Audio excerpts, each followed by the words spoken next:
What's going on, people? What power outage? What power outage?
Ah.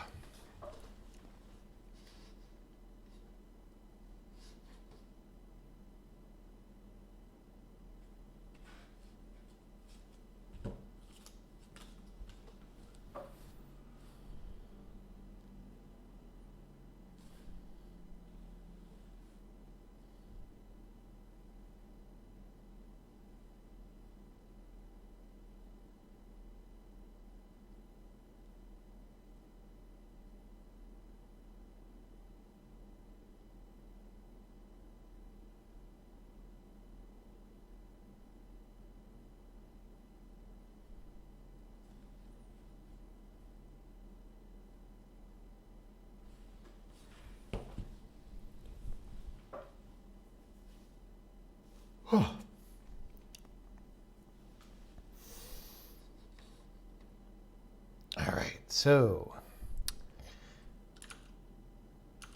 yesterday we were doing a stream and we realized on the stream, let me close some extra windows here. Got too many things open. Close that. Close this. Close this other thing. Okay. So yesterday we were doing a stream where we did some shader work, and then I got annoyed by how long it took to hot load all the frickin' shaders every time we changed anything.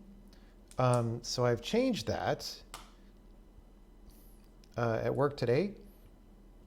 I made it so that we only demand load various shaders when hot loading changes happen. And that's good. That has benefited us for sure. Well, I think it is. Maybe I broke something real bad, but everything seems to work. So now I'm just looking at what happens when we start up. And well, we do some things that are slow. There's basically three things. There's animations, right? There's meshes, which I don't know why those are taking that long. I want to look at that. Well, there's four things: shaders and materials. All right. Now the materials also loads shaders. So I'm not exactly sure how this time is being accounted. I think a lot of this materials time is actually loading shaders. Why are we loading 189 materials at startup? Is that really how many we need? I don't know. But yeah, so wait, what level? So we loaded palette. We loaded heroes 1-1. And I think we loaded, oh, and 119. So we have to fix this double level loading flailing. This only happens during development. But it's still like an extra half a second loading an extra level for some reason. That's bad. And the in-game particles. Like, why does it take half a second to like load any level? That doesn't make any sense either. Like, this level should be much simpler with many fewer objects than this level. Why do they take the same amount of time? Well, and what is this measuring? Because it's not measuring frickin' this. Like, this has a 2 seconds elapsed. So, dude, I don't know what any of this time means. We're going to try and work it out. We're going to try and cut these numbers down. 5% of Blizzard is owned by Tencent. Really, only 5%? Would I ever sell to Tencent? I don't intend to ever sell my company as long as I'm working in games, because I value my ability to do things that are unconventional and that other people wouldn't understand or agree with. And it's very hard to do that if somebody else owns a substantial interest in your company.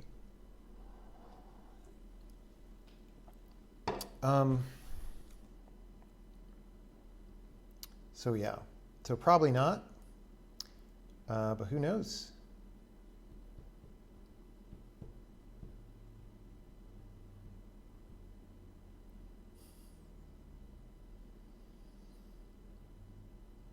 Am I familiar with Peter Thiel's notion about secrets and unconventional truths? Yes, and I think he's absolutely right on those points. Absolutely right.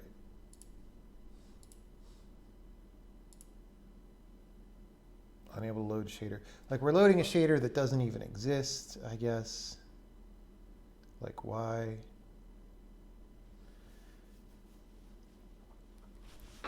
I'm going to start making, I've got so many sub lists, but we're going to make one just for tonight. So we've got ARGB, no texture 3D, materials, loading shaders, question mark. Why are they doing that? I don't know. I do not know. And then double level load.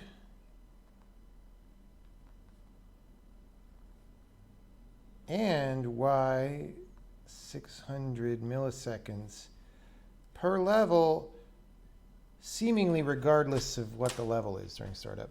Maybe that's actually not accurate. Like, maybe if I load a new level, it's faster, but who knows? We just have to attack all these things. Do I have any opinions of Erlang for server-side in gaming? I would not use anything for server-side except for the same language I'm using client-side. One of the reasons the web is so fucked up is people use 17 different languages. Don't do that. There's no reason. And I don't exactly know what people think they're getting out of Erlang that they wouldn't get out of a library.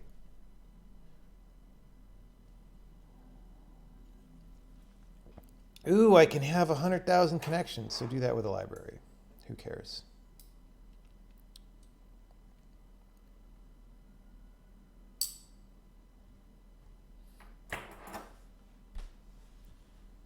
What's my dev environment? Desktop or laptop? Well, I usually use a desktop. Like now, sometimes I use a laptop, but that's getting harder and harder as laptops get more and more terrible. They're just more unusable these days. So I really don't use laptops nearly as much as I used to because they're so bad now.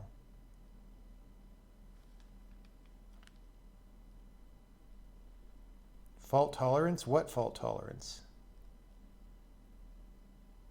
What exactly faults are you tolerating? Because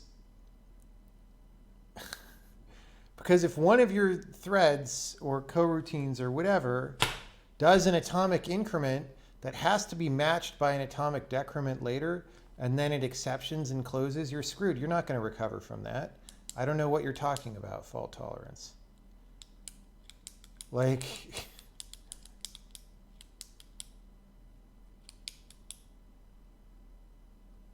How many physical connections is a server running on? Yeah, I mean, that that whole Twitter discussion was crazy. Like, it's especially the hardest discussions are when like somebody has done something in games so they think they have experience, but I know they're totally wrong and it's because whatever they worked on wasn't very good, but I just don't want to say that. I don't want to say, I know you think you did something, but it doesn't sound like it was very good. So, I don't know, man.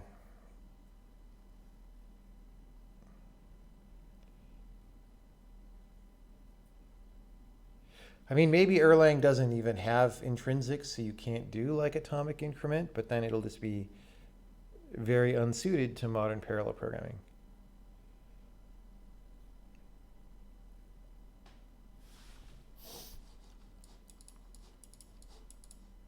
Okay, so we're doing, see, this is weird. We're like, where even are we at this point? We're in beam texture, right? This is like not even a reasonable thing. It's just, okay, I used to have different textures. Instead, somebody's made it a material with a specific texture on it. I guess that's fine, especially because these are going to be more procedurally generated effects. But then that's loading shaders for some frickin' reason that we don't even need yet.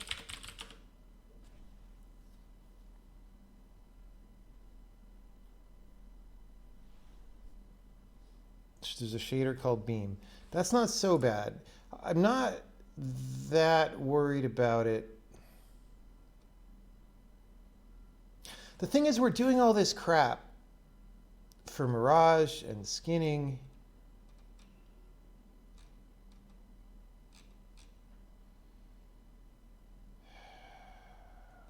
That we don't necessarily need. Like, Mirage only happens on certain levels.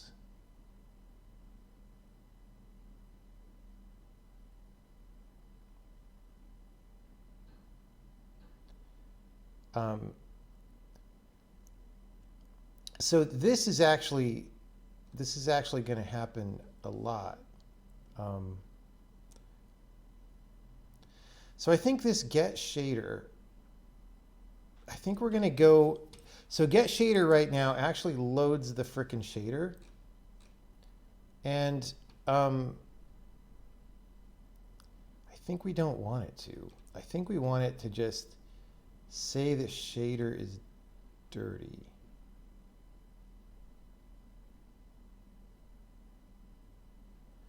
Now I'm not sure what's going to happen, but we're going to try this. We're going to go no check-in, right? We're going to say shader.dirty is true, and we're going to let that be demand loaded.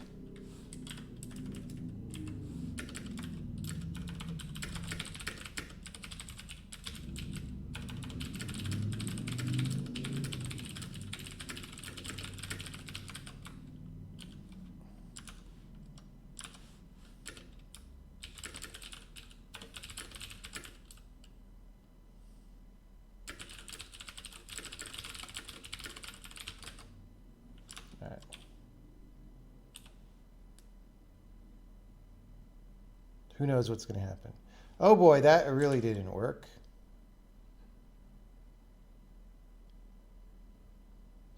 We probably started up faster. Time loading shader 0.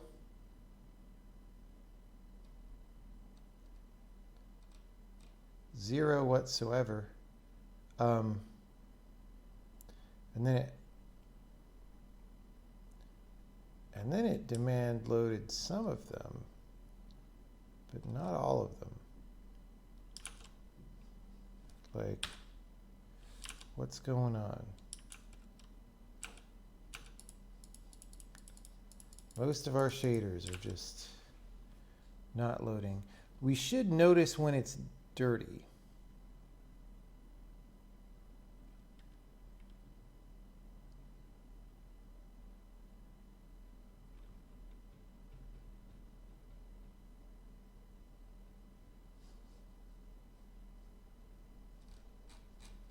what was our shaders time before? 2.5 seconds. Materials 2.8. Now it's basically almost 0. Materials basically almost 0. Yeah. So all that time is in the shader part of loading the materials. Now, why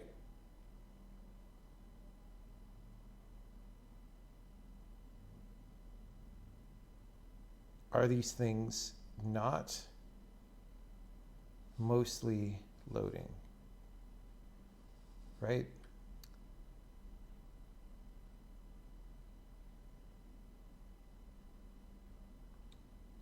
When I set that dirty flag,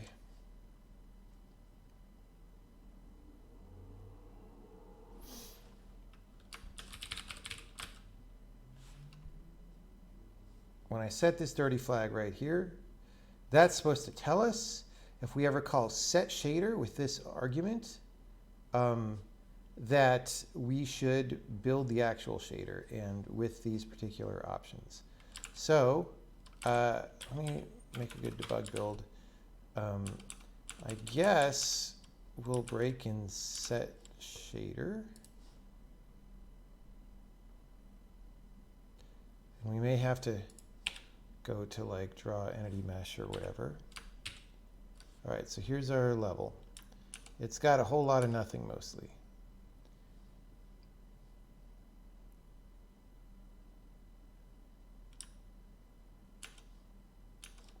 Okay, so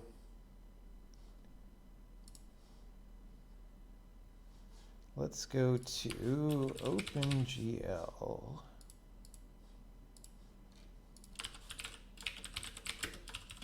Set shader.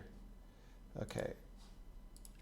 Now, dust motes, splash, RGB and texture, error, generate bloom pixels, blur 16, HDR to LDR, FXAA.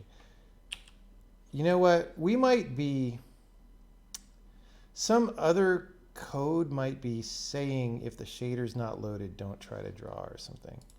So let's go here.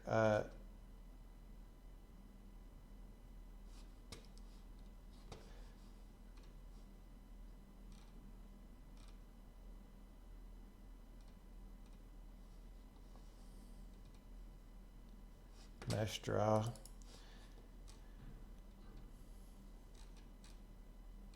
So we figure out the shader. Oh, here, okay, we're switching to shader error, right? So if it's not valid and it's not dirty,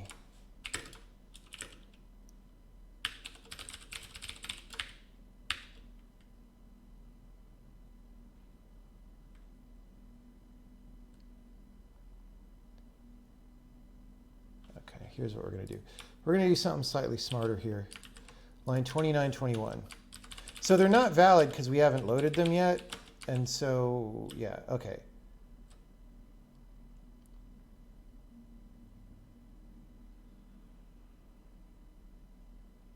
We're going to go if shader, we're just going to handle the dirty case here.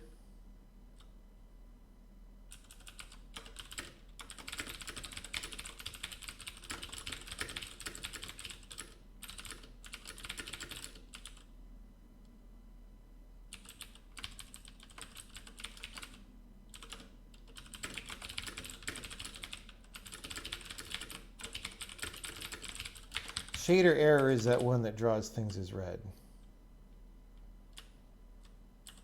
So we're going to go back to this, right? So basically, if it's dirty,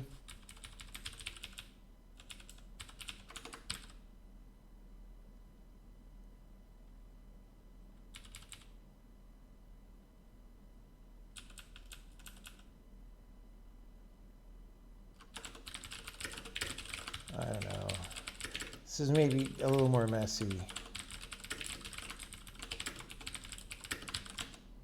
Whatever. I mean, I could just set the shader at redundant time too.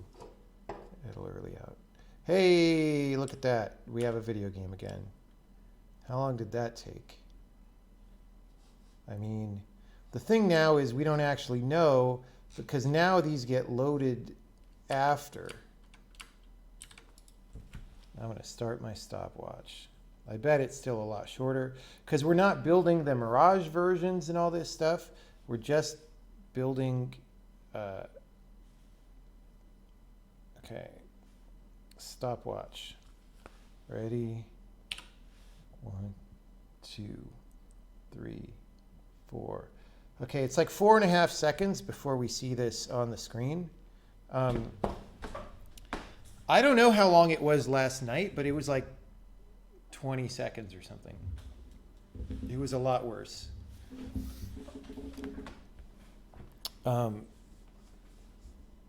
Let's get that down to under 1 second. Maybe easier said than done. We can definitely improve it. The problem is we have to at least load all of these, okay? And the problem with that is that OpenGL is frickin' slow at compiling shaders. So this is sort of our minimum startup time until we switch graphics APIs, unfortunately. And I don't know, we're not measuring this right now, so I don't know how long it takes, but yeah. So let's see though, up here, meshes is still pretty slow. It's less slow because maybe that was doing some material stuff.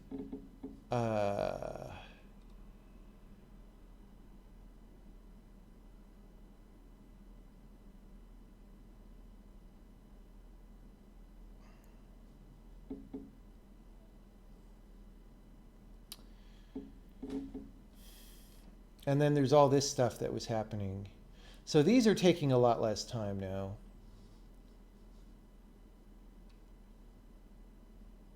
So here we loaded this level and then we reloaded it. That's messy, so we should fix that.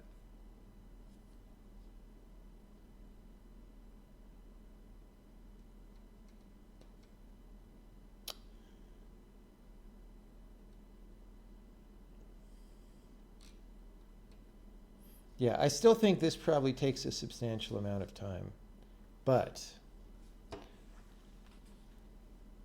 it's much improved. But that's the problem. That's why, so that's the reason OpenGL is a bad API, or one of the many reasons. There's a lot of reasons at this point why it's bad.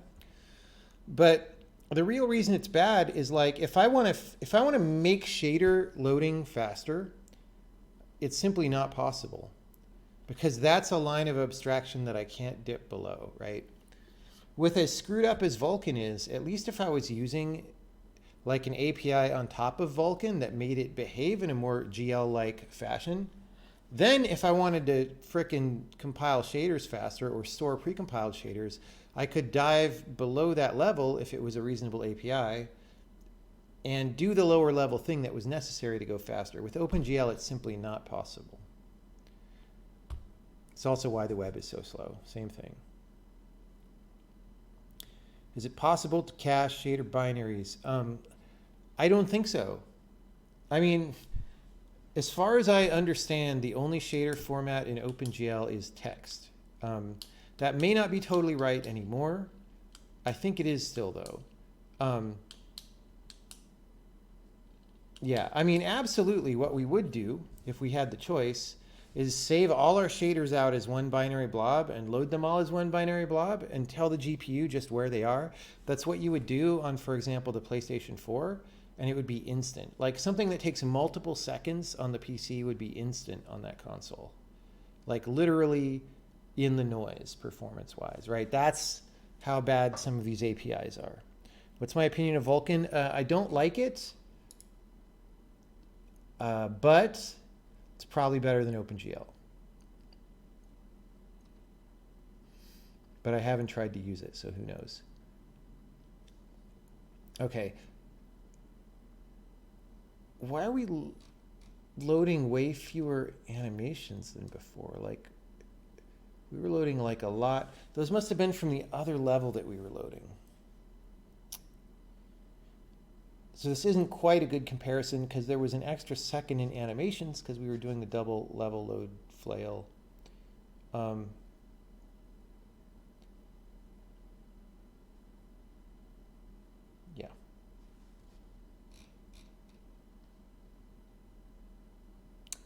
yeah.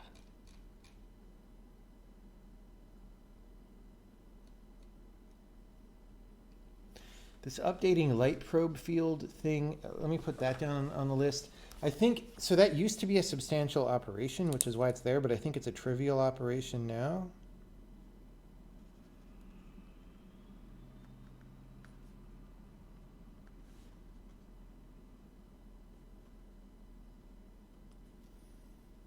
Oh, and this ARGB no texture 3D, let's fix that, because like that's an actual error. Does anyone try to use that, or is it just an old thing? Yeah, no, this is just a shader that we probably used to use in procedural rendering, and as far as I could tell, nobody actually uses it. So let's take it out of the program.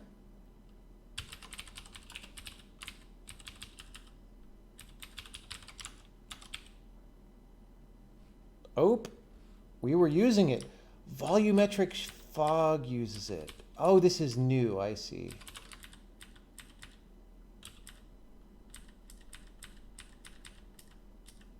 Okay, I need to send email.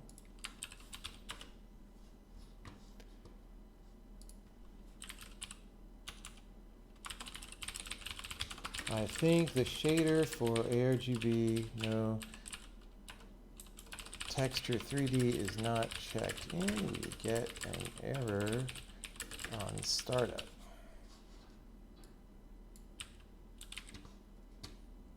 Okay. So I'm delegating that one.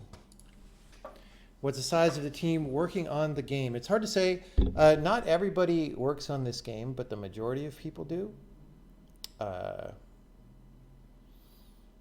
Let me think. 1, 2, 3, 4, 5, 6,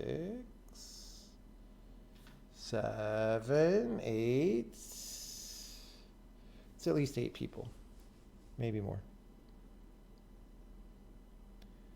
Last night I added point lights to characters. Was that to show which one was selected?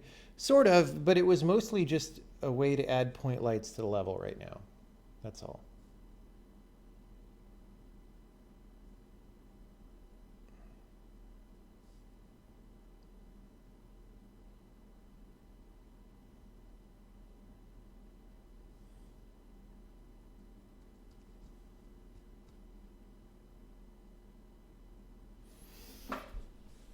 Okay. So we're not going to worry about that error message.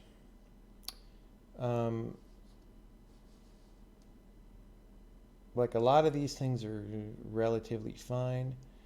Animation graphs takes more time than I would like. That's probably just scanfing the text or something. All right, let's fix this double load thing.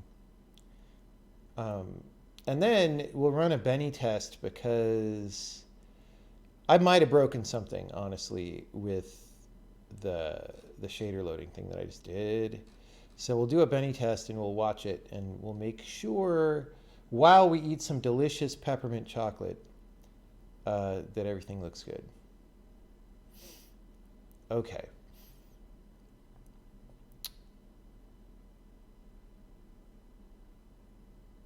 Like this is still like, what? Why is that 1.5 seconds? I don't like that.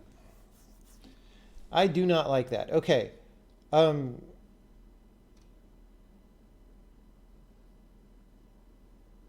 guess it's mostly meshes.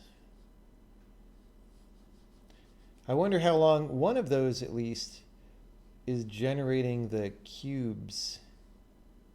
I wonder if that's slow. My new procedural mesh thing. I don't know. Okay. Okay.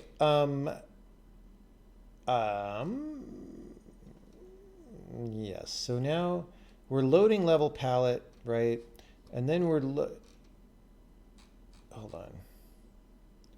Did I like quit out? No.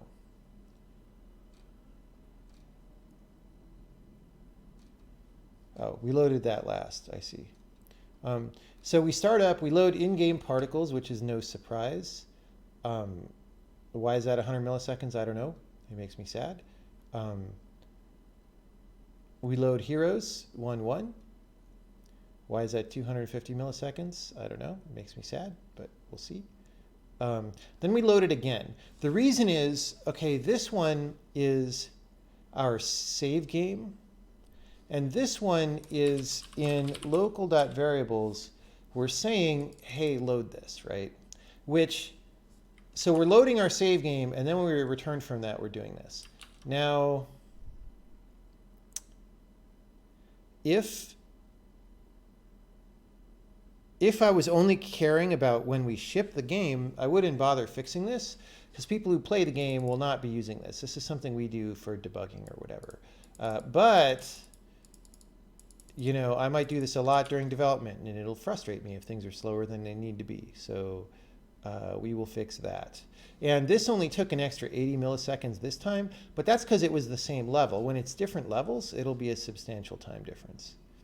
So what I think I want to do is say, when we load the campaign, if we have a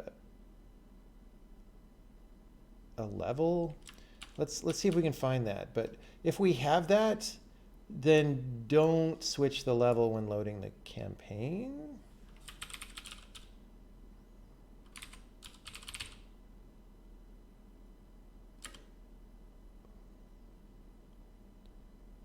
Startup variables.level. There we go.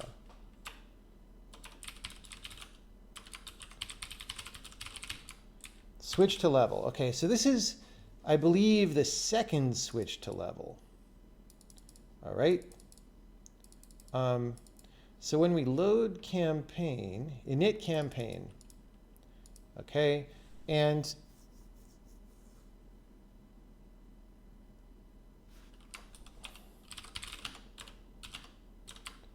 right, init campaign, load newest campaign.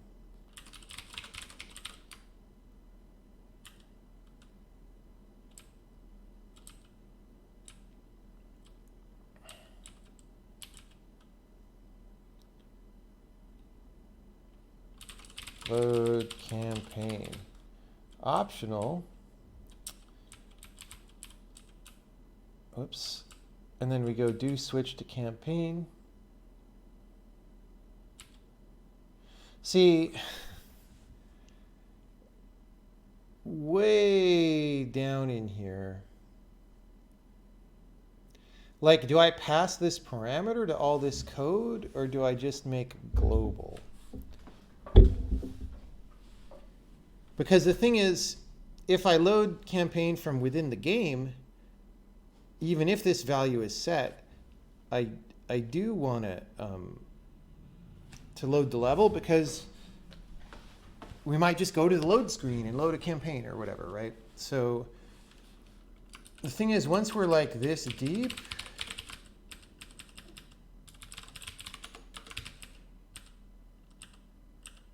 where even is this? Do switch to campaign. It's in main. To campaign. All right. So we find the level set. Okay. We really shouldn't do any of the. Okay, we don't need to push it down into this function. So we'll pass the parameter. All right.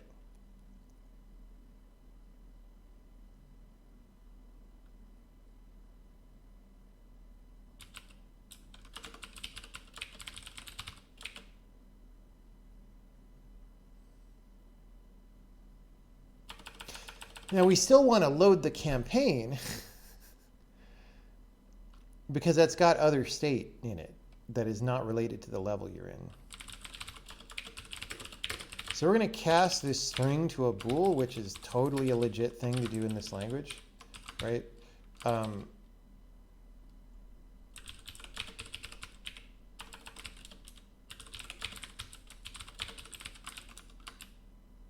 call it, whoops.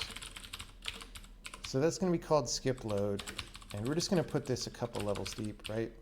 So in campaign, init campaign, skip load is false, right? Actually, let's reverse it. perform load, load current level is true, right? Or whatever it's called. Load, I don't know what it's called. Load current level may be false during developer mode at startup if we know we are doing, we know we have something else to load instead.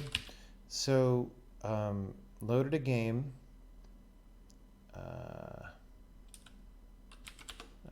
Do level load is not startup variables.level.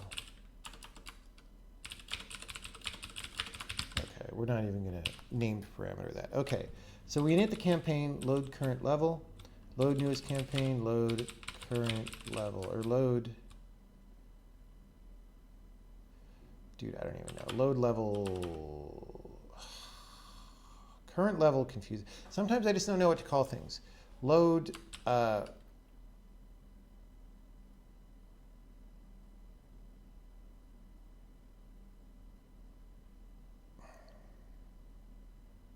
do we call the function here?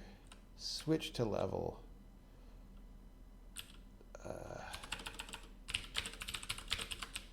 We'll call it that.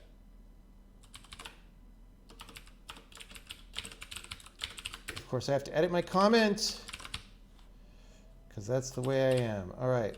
So this has been some real hardcore programming for the last 2 minutes, changing my variable names back and forth. Okay. Newest campaign.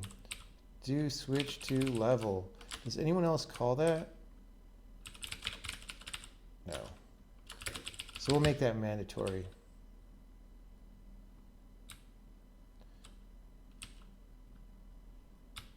Okay. So then we're going to go, damn it, there's one more level, what?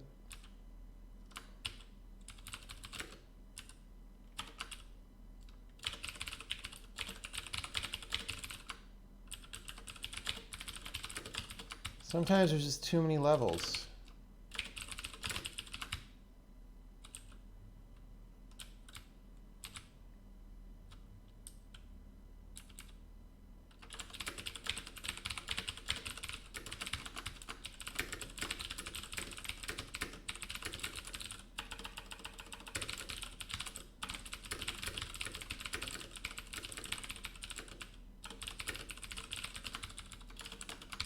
Okay. See if that happens.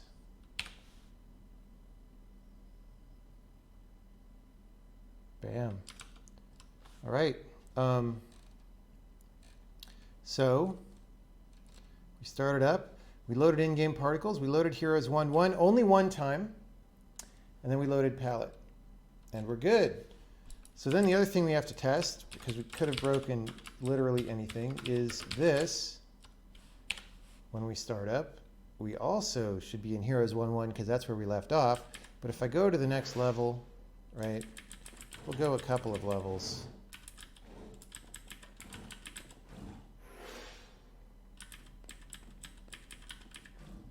All right. Well, we're going to quit. We're going to come back. We should be on heroes 1-4.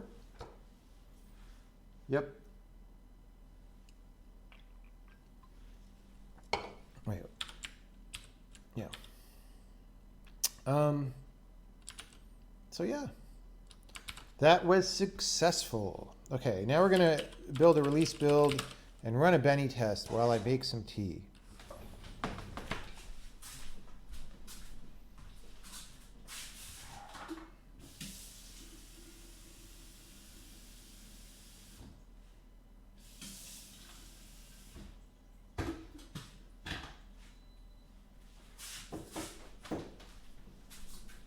Now, the other thing we also can do, so right now, I'm sort of kicking the can down the road a little bit. Like, I'm not loading these shaders at startup, but somewhere in some of the levels, we're probably going to trigger these shaders, right? Now, the thing is, Um, if we had a better rendering API, actually maybe OpenGL. So the question is, does OpenGL let us compile shaders in another thread, right? If it does, then we can have a thread that goes down all the shaders and just like builds them one at a time, you know? I mean, that's probably a little too much engineering for an API that we're going to dump anyway. But, you know, we could do it. And that way you would have very little startup time. And then when you go to use those shaders later, they would have been compiled and everyone's happy.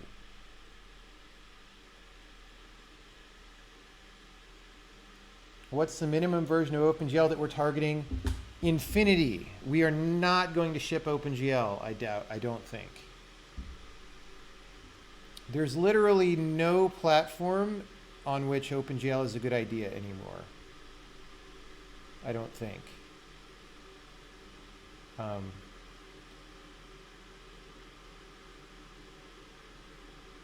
I can't think of one. I mean, maybe like NVIDIA Shield or something, but what's the alternative of OpenGL? It depends on the platform, sadly, but that's where we're at. Android, yeah, we're not shipping this game on Android. Unless we can use a different, well, we might, who knows, we might someday, but it's not a priority. We have never shipped an Android game, so, well, except for NVIDIA Shields. Why not ship precompiled shaders? Can you do that in OpenGL? I don't think that's a thing.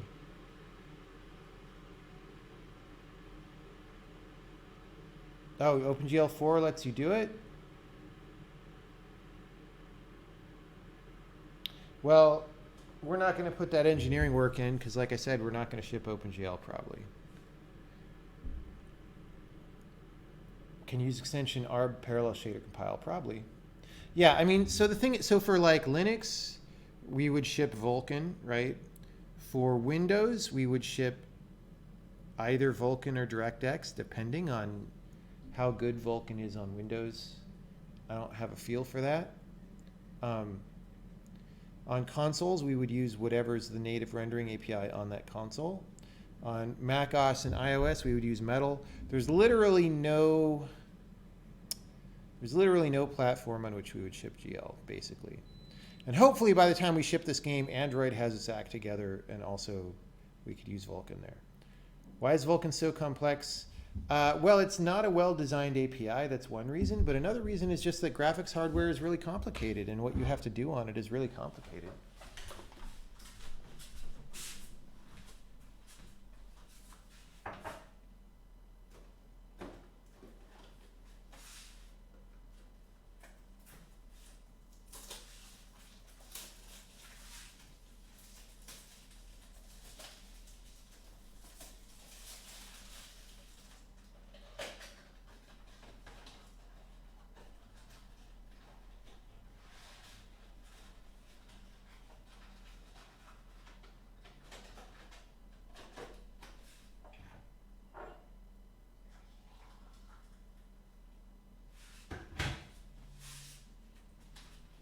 Guys, now bear with me here. We're not actually doing Bengal spice right now. We're doing cinnamon apple spice, and we're going to see how that goes. Okay, so people are telling me in GL4 you actually can do the binary shader. You can get the pre-4.1 plus, you can get the compiled binary with GL get program binary and load it with GL program binary. And that's probably different per driver, so that's not something we can actually save on disk and check in, but it's something we would cache locally on people's machine. Yeah. If we were going to ship this API on an important platform, I would do that, but right now I'm not going to invest the effort. Off-topic question about planning to play around with ray tracing? Not really. I mean, I think ray tracing is fun, but games are doing rasterized graphics for the near future. But ray tracing is going to be pretty crazy in another generation or two, and you might see games that use it.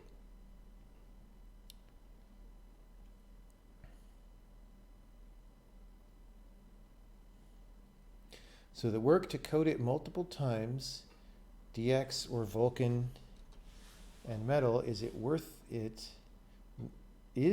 it not doing it only once in OpenGL? No, like, those platforms don't support OpenGL. What do you mean? They just don't. First of all, they don't support OpenGL, most of them.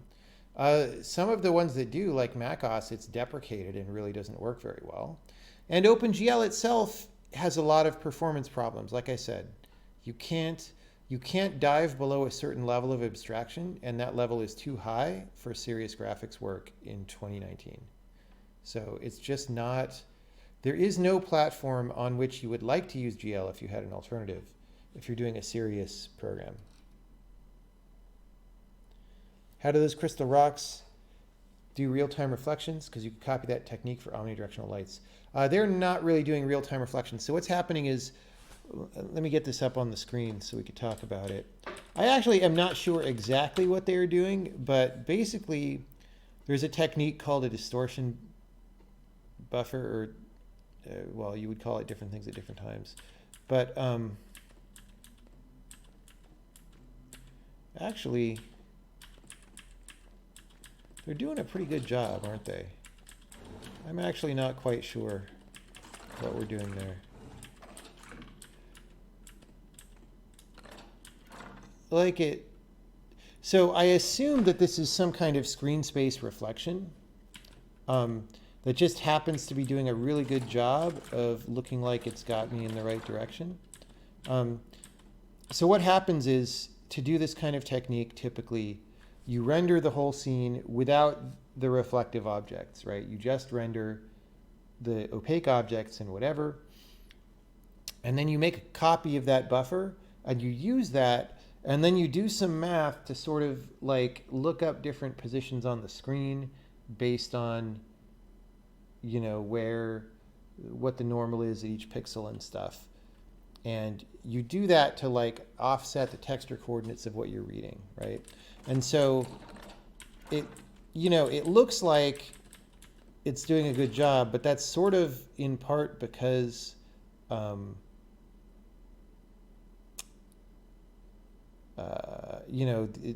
it's just your brain doesn't do a lot of work to try to read exactly what the correct reflection would be on these lumpy surfaces, right?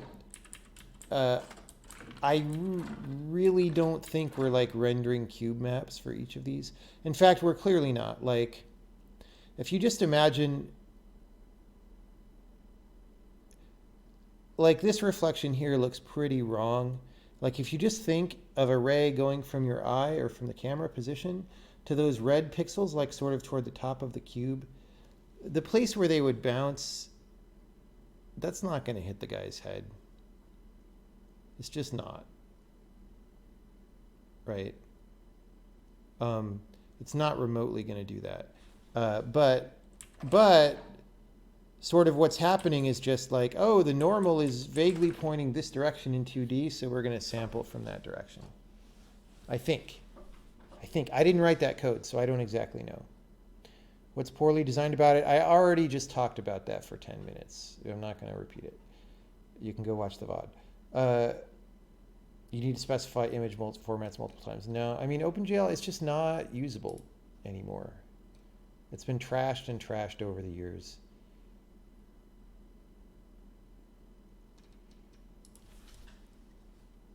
Yeah, it's basically a screen space technique.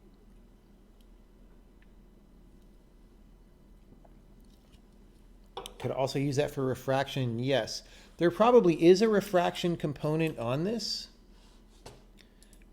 Like, it doesn't really know the difference. Like, yeah, see, you can kind of see the button behind it.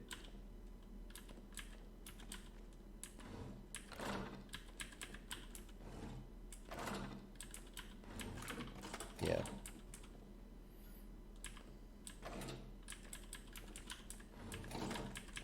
Anyway, like, you know, some graphics techniques are very much about cheating hard.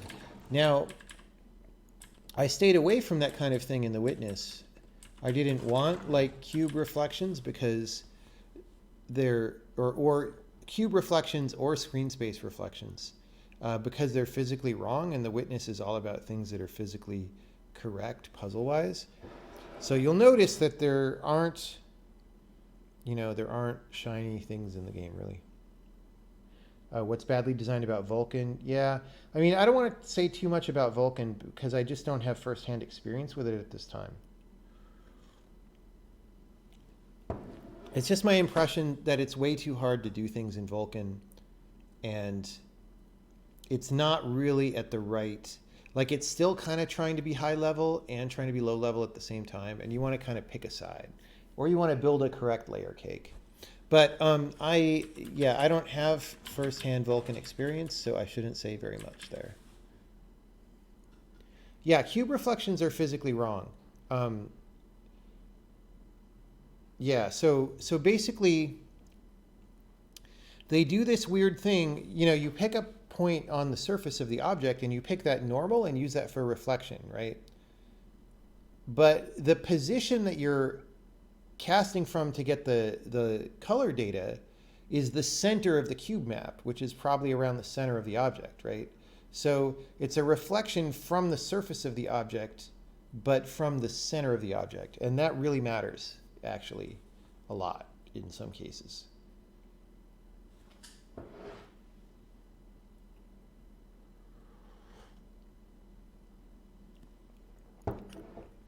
If your cube map distance is all at infinity, it's correct.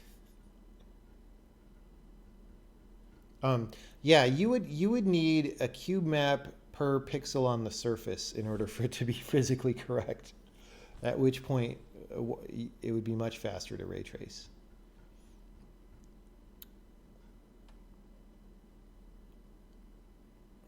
Also doesn't account for dynamic objects not in the cube map. Well, I mean, you could render the cube map every frame, and some games do that, right? A lot of games do that.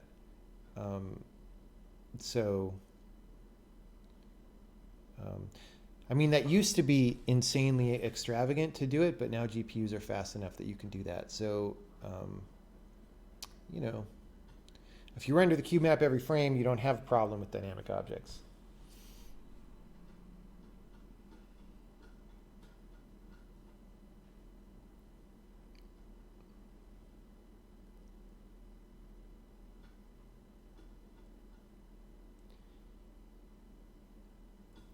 Could render the dynamic objects every frame and cache the static objects and use a depth check. Yep, that is correct.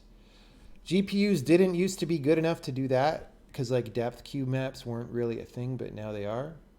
So you can totally do all that. Yeah, the thing is just like in this scene with the moving water and the things and the other things, like at some point you're not saving that much if you have enough motion in your scene by not rendering the static objects, and you're paying for it in engine complexity, right? So it's a trade-off. When I play fancy AAA games, do I tend to analyze and try to figure out what they're doing graphically or otherwise technically? Sometimes I do, sometimes I don't. I mean, like if you see a technique then it's easy to recognize it, right? But if something just looks good and you're like, I don't know why this looks good, it's sometimes just not that easy to know what they're doing behind the scenes because it's arbitrary at this point. Like it used to be that graphics was very constrained and you could figure it out, but now it's just like whatever program they're running, right? I don't know. Just like if I look at a game, I can't really tell what the internals of the entity system is by playing the game because it's just not really something that's visible. Graphics is starting to be like that too.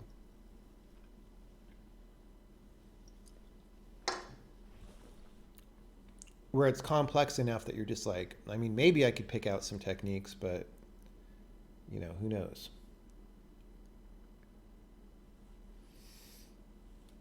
Okay. So what was I doing before somebody rudely asked me good questions that I could answer? Okay. I think we were going to run a Benny test, weren't we? Let's do that. I could have done that while I was talking. No thanks to everybody for not telling me to do that. Did we run release build? Yes. So we're running release build, and most of these things are really a lot faster, which is good because these are, these are the times that the content people will be having. Let's restart it, and I'm going to stopwatch the release build. All right, ready? It's about 2 seconds. Oh, actually, we should time it on Heroes 1-1 because that's what we timed it on. That's the level we timed it on before. All right, ready? Yeah, it's about 1.9 something seconds, which is way better than it was yesterday, man. Way better. Now there's a bit of a lag when opening the editor, though. Oh my God, it's a long lag. It's because of all these more shaders.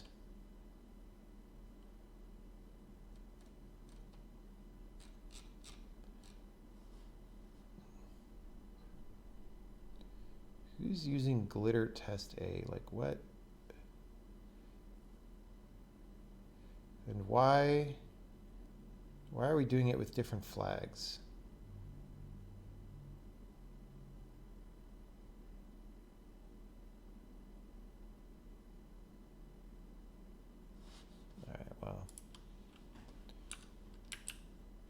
That's an extra couple seconds.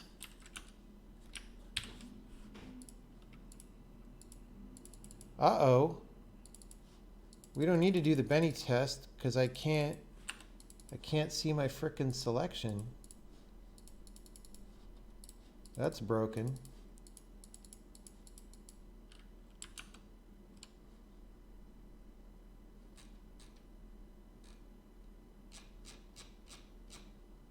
So I need to fix that. Who knows what else I broke, man? Okay, the widgets are working. That's good.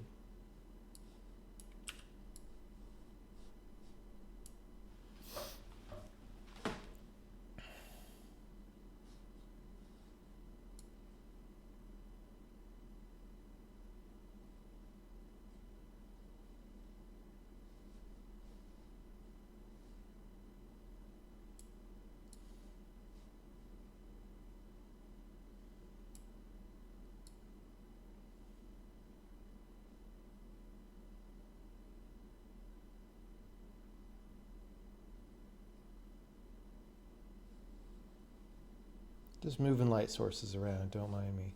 Okay, why'd we break this? So, where do we draw the selection?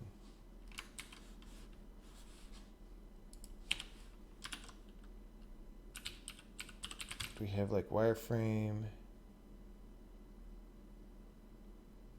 Draw selection wireframe.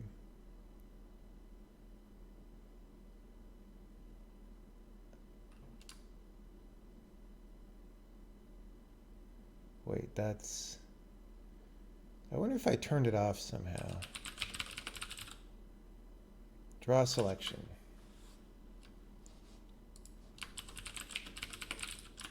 Now let me open the editor, which we established. Takes a little more time now. All right.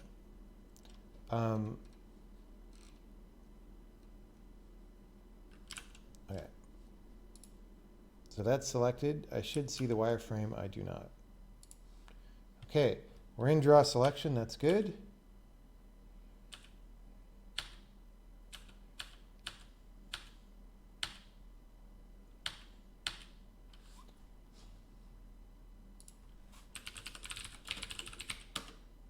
Selection color.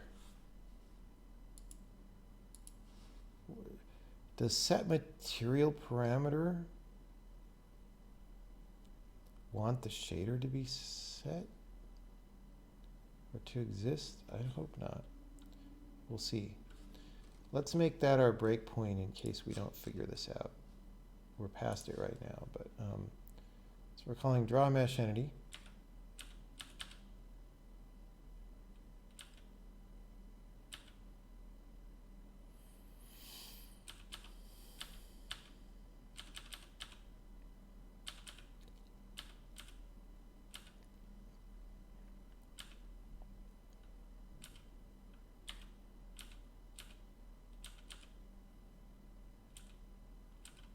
It's not invisible.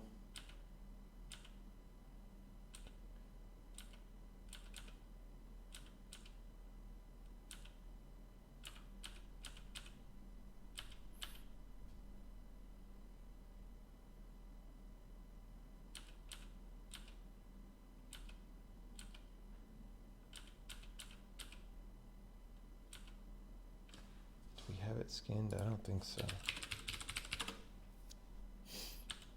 So we set all these entity parameters.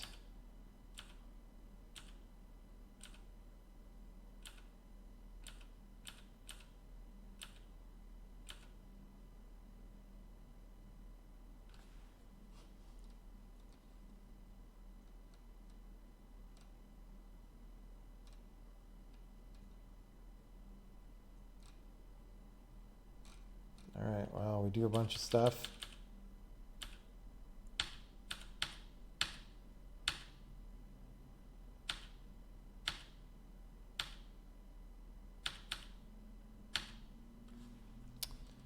Okay. Look at how complicated it is just to decide to send some triangles to the GPU. No wonder games are slow.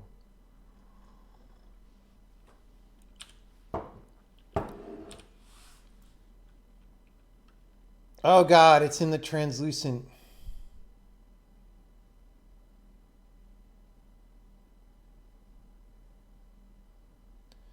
But wait.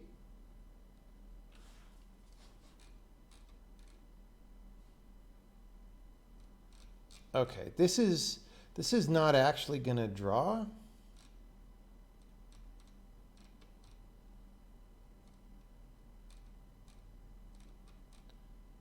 Wait, we're continuing?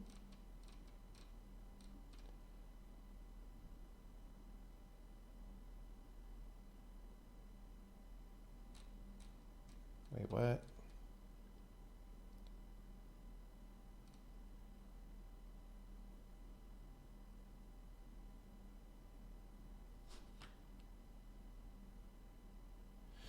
All right, well, that's an unfortunate choice. Okay, so let's pick an opaque thing,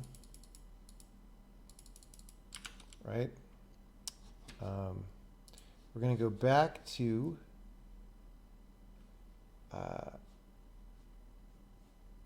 we're going to disable this because we want to make sure we're on the right entity there. We're going to go back to wherever we were, selection.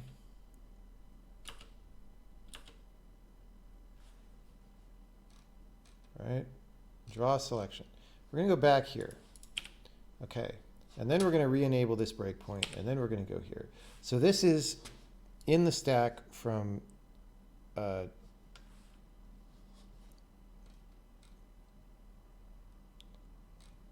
what? Why are we in? Okay, hold on.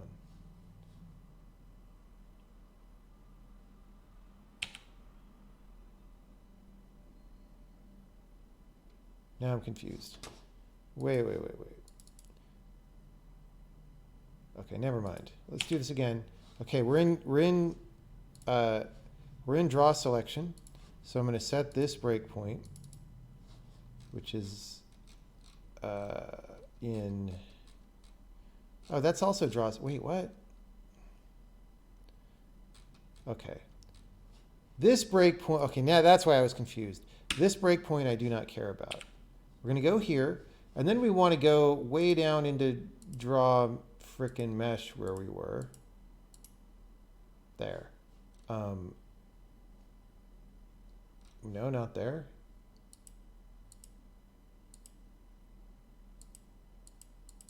Where was it? Oh my God, dude.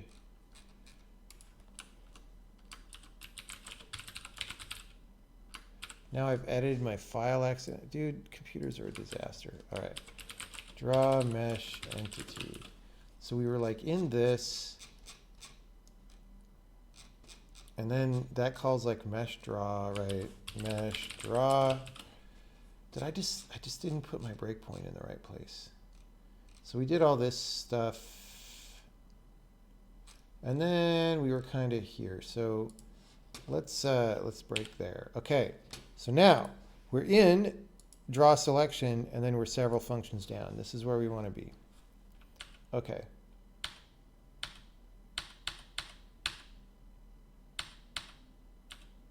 Okay, so I guess we're in translucent render phase.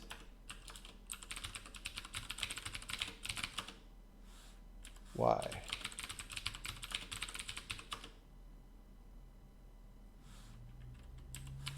Oh.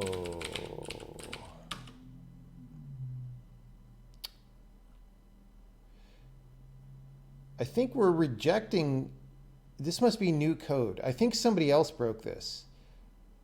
As unlikely as this seems, I think somebody else broke it today and we just didn't notice. All right, who defines render phase?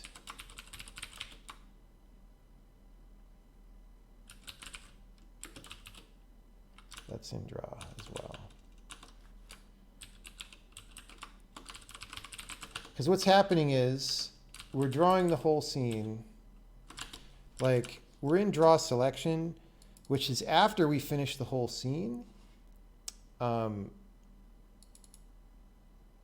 draw editor. Wait, render phase translucent. What? No. Yeah, no, somebody broke this today. Today, I bet. Let me try to validate this theory. Blame at line 436. I don't know. Let's just do all the revisions.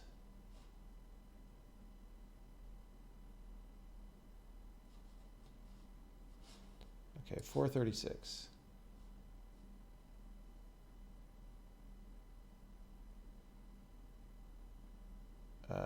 Well, that's not that recent. It is relatively recent, but it's not that recent.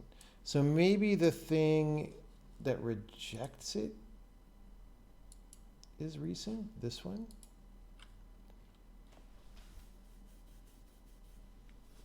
To figure out if this is a problem, we could just comment out these lines and we would break translucent rendering for a second, probably, but then we could see if our selection shows up.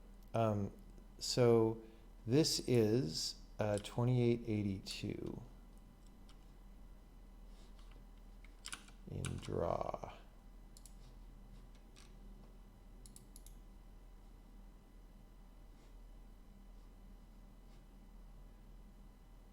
What?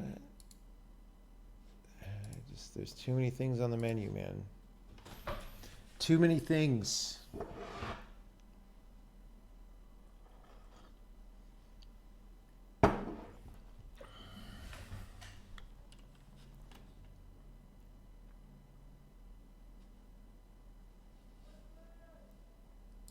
$28.82. That's even older. So this looks really messed up to me.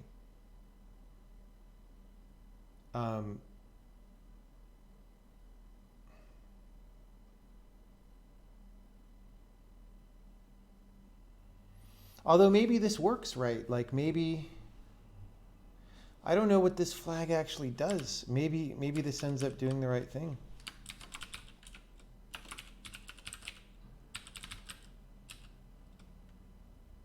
Oh, it's translucent render pass. Okay. So we go in 1957. Wait, draw.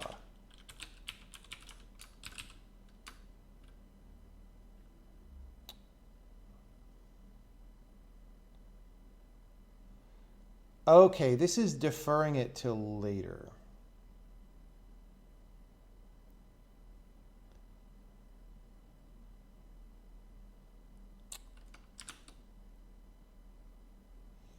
Okay, here's the thing. Okay. The problem is, if we do that,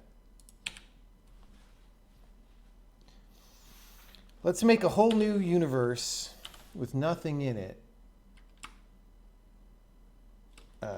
Level blah. Okay, we're not rendering anything except this. So this is selected, so it should have that translucent render pass thing set. So now let's see what happens there.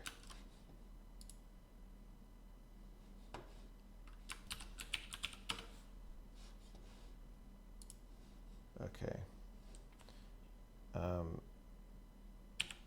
How do I know if it's the same frame? Let's just see.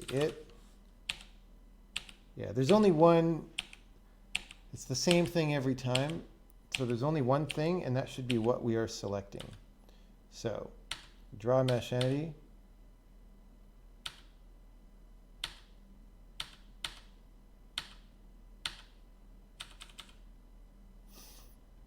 So we're doing all this stuff. Draw a mesh entity.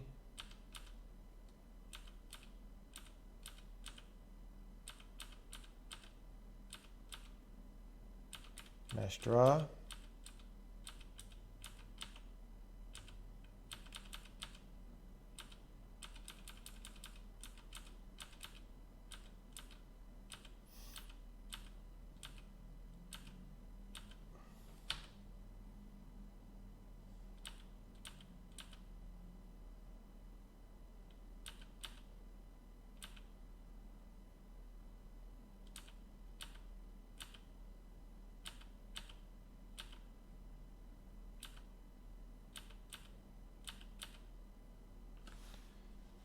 So this has no materials set. Oh,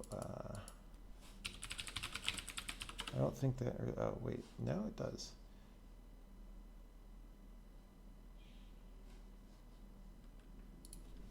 Item material index 0.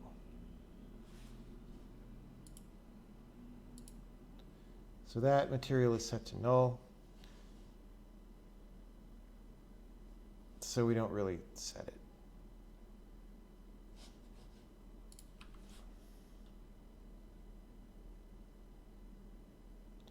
Okay, so right, these are overrides that could be on the entity. They're overrides for what's on the mesh. All right. So we have a material and it was not replaced by the entity. All right. Basic blue, great. Whatever. Doesn't matter because we're drawing the selection anyway.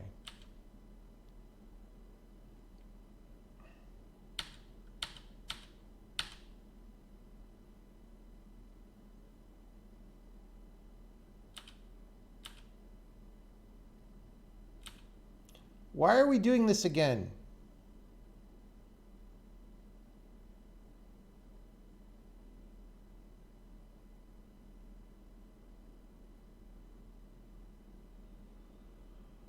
We somehow didn't, we just didn't set the material to like wireframe somehow. Right? When do we decide to do that?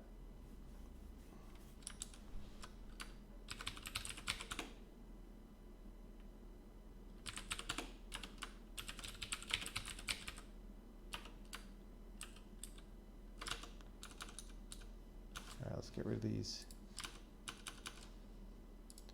No, get rid of it. I missed.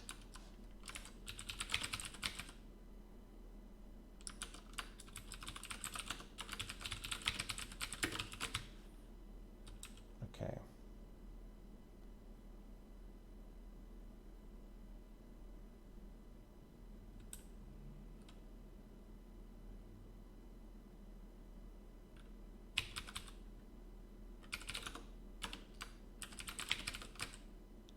Draw selection. Where was that again?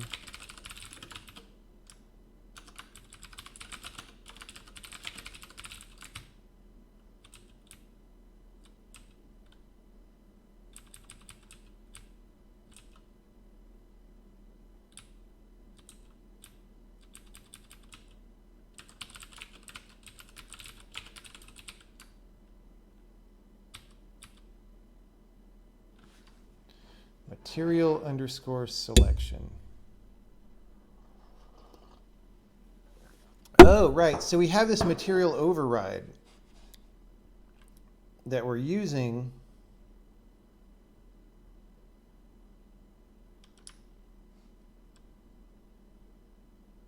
to draw the selection. Right? Material override. That was passed down here. It's null. What?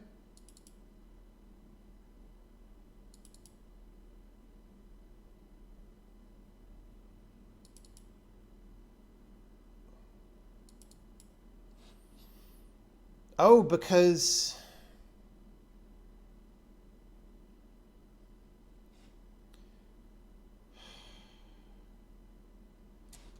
like sometimes things just get too complicated. I just want to draw the wireframe of the frickin' entity, guys.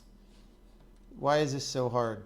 Like the thing is now, like I went forward to like the translucent render pass because we did that weird thing. When in reality, okay, in reality we want to go back to like, not here. We want to go back, let's make sure that's selected. Yeah, we want to go back to, go back to here and this material override.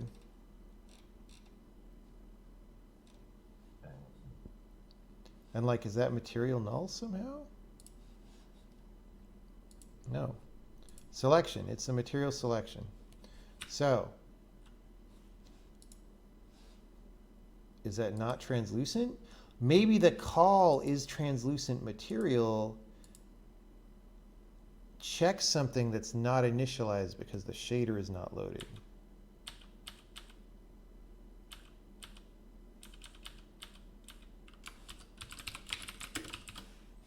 Okay, let's see. Let's see if it survives all the way down here. So, mesh, pause, Ori, material override. Do we have that? Yes, and it is set to the right thing. So somehow we aren't picking this somehow.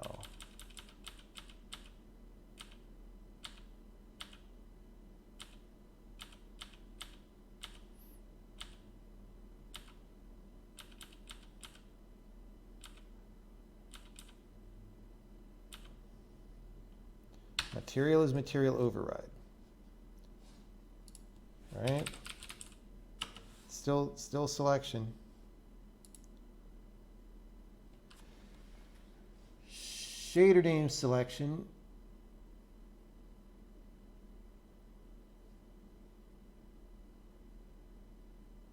I don't remember how we get to the actual, well, we'll see. We'll see what happens.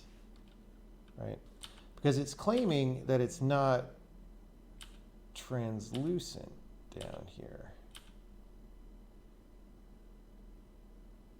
Oh, it's shader color. Okay, so shader is not loaded yet. I bet, right? Dirty true, valid false. Okay.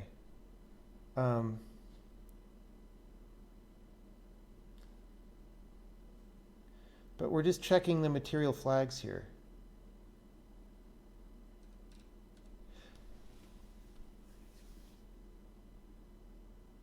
Oh, the material flags are probably copied from the shader.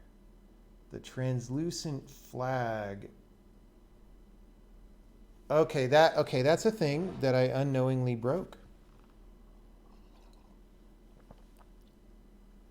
So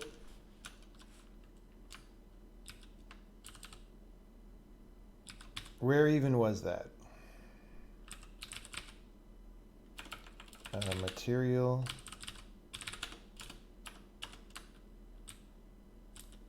Shader, right? And then flags.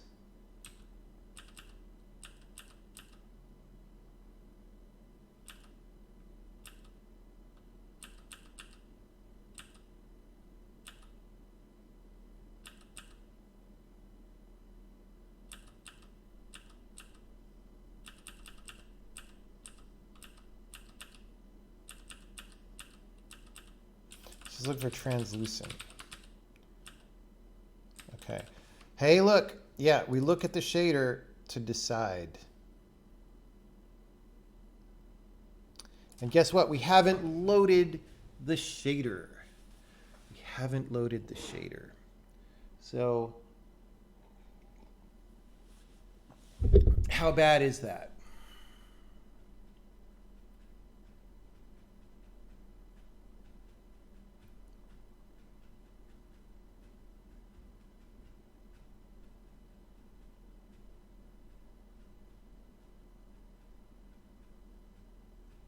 Like earlier in the stream, we changed a get shader from a thing that compiles the shader to be a thing that just gets the node for the shader but doesn't fill it in yet, right? And this is the problem with that. So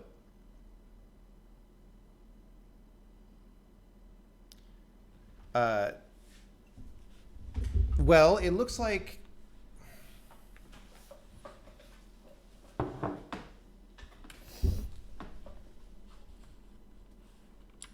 I mean, maybe I can do a special thing. How many people care about this?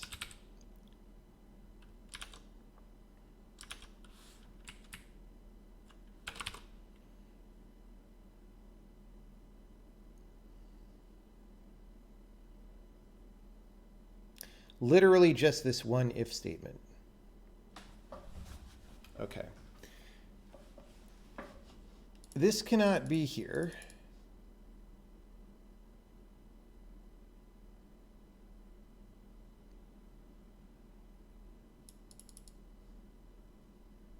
It doesn't make sense anymore.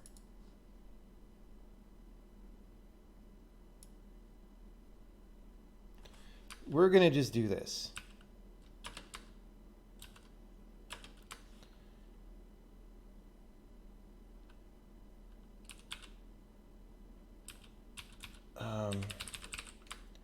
Reload asset.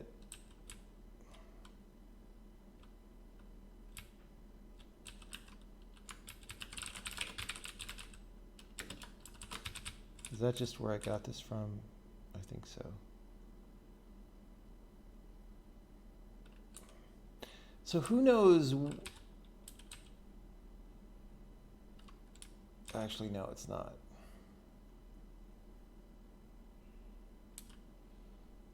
Okay, this gets called when we hot load.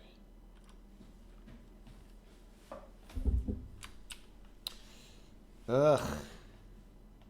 This logic is all the wrong way around. This is like all the old stuff, some of which I've been changing today, and it's like, it's written with the idea that you want to rebuild all the shaders at once, which is not what you want right now working on the PC.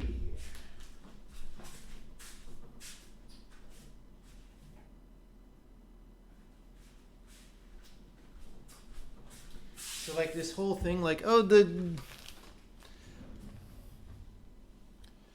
this thing, like update shaders for material.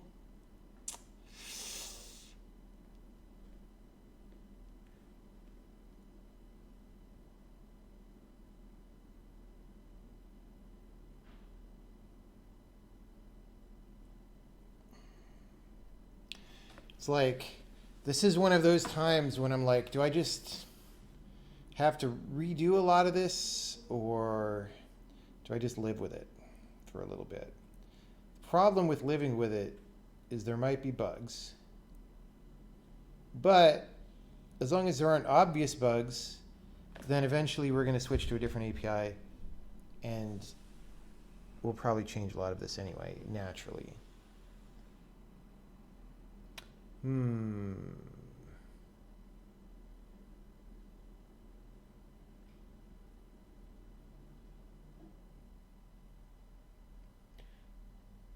What entities can be dead that are not guys? Wouldn't you like to know? There are some.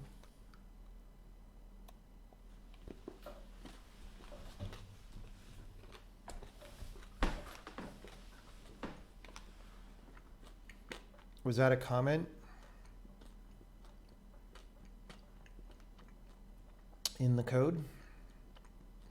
Peppermint chocolate?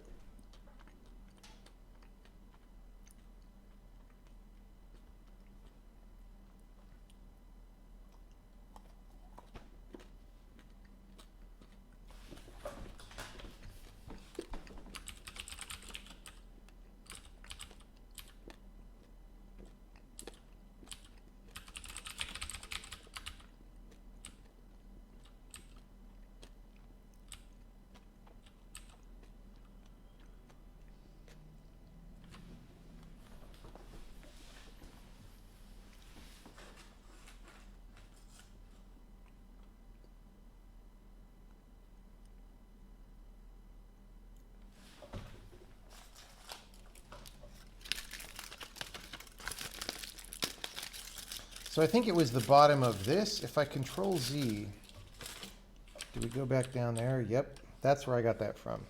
Okay.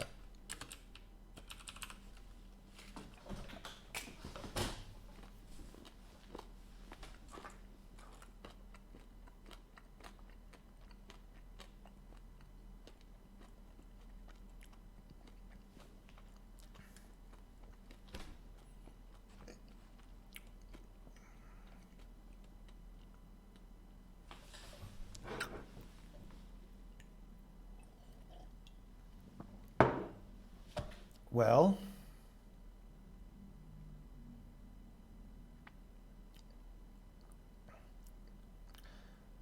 if all we're using this for is the translucent flag and nobody cares about the translucent flag,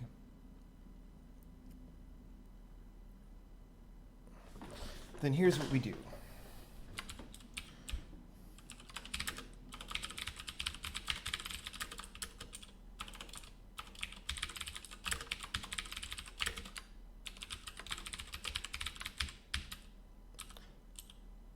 The thing is, does this get saved out?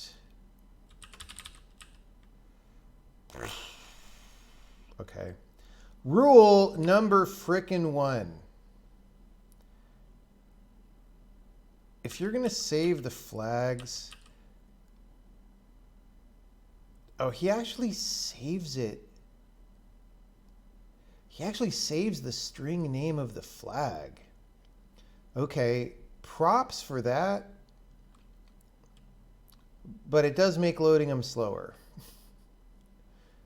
But okay, so in theory,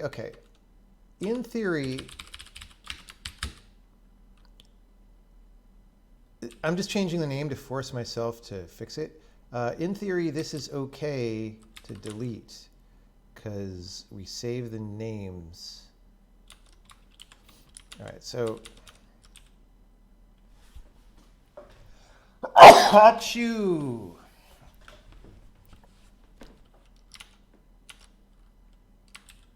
Okay, so shader is material.shader_color. Return shader.blendFunc is not equal to disable.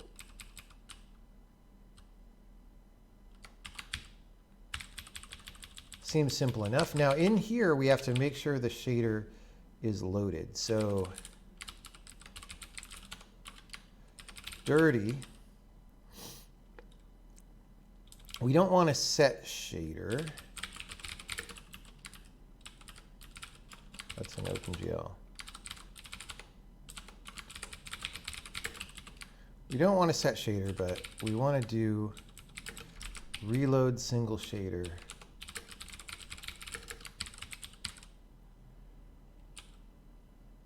All right. Then, well, we'll make that inline at the calling site. So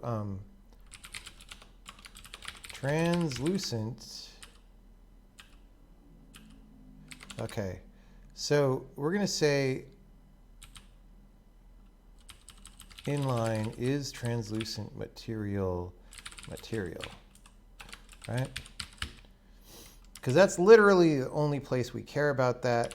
That'll reload the shader. Oh, let's just double check. Oh, we need to return bool.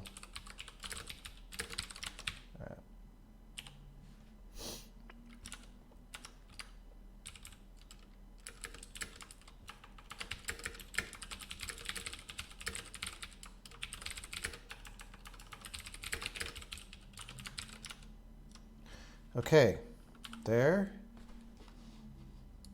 Hey, look, we know how to fix programs. I can select things again. It's almost like I want to make a successful video game successfully. All right, so let's try our no check-in situation. I'm going to delete that flag. Hope that everything doesn't explode. Well, we decided yesterday that we were switching to Unity when I couldn't make the light source correct. I just want to verify what these material files look like. I mean, I think I know. Let's see.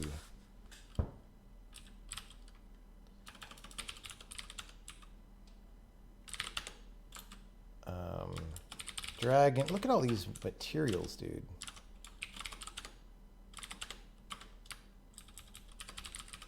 Yeah, so flag. Oh, he puts one line per flag. Interesting. So you could just comment out a line. And yeah, that's pretty ergonomic, I do have to say. Okay, so I can delete that line and it's okay.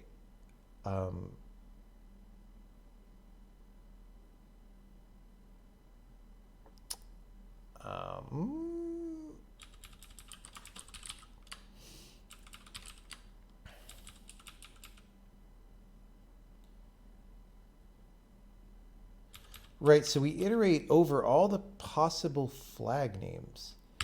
If the flag is set, we write one line. Okay, I dig it. I don't do things that way usually, but I dig it. It's like, it's a very human usable thing. For final shipping game, we would want to compile this into something more binary anyway. We actually would like all the materials in the whole game to be packed together as a unit, right? So it's all good though. For text, that's what you want. All right, let's do the release build. And now we'll do the Benny test that we were gonna do before I realized selection was broken. You want to be able to scream made in Unity every time you solve a puzzle. Every time you solve a puzzle in what? In what game are you solving all these awesome puzzles in? Top streamers use Unity? Oh man, that's cool.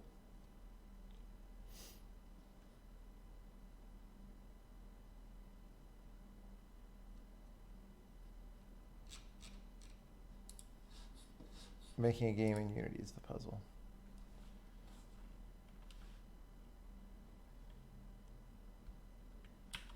All right. We're going to Benny test. Are there any questions while we Benny test? Now we're going to have a few more stalls as this goes because like we're probably loading some more shaders. That's a new level that I made recently. I made a level today at work also. Yeah. At some point soon, I want to start doing the things. So like, saving all the animations in the game as a binary package and loading them up would be good.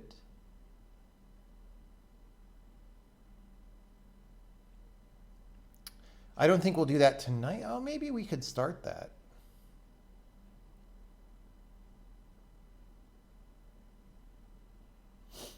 Because animation loading is a thing. Like if we look in the log, we're just outputting. I don't want to try to find this in the scroll back, but if we look in the log,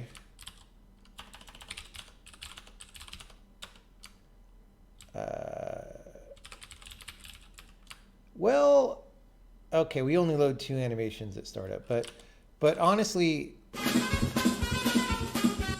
especially during development, loading animations causes a lot of hitches every time, and it's super annoying. So if we just loaded them as a binary blob at startup, that would be great.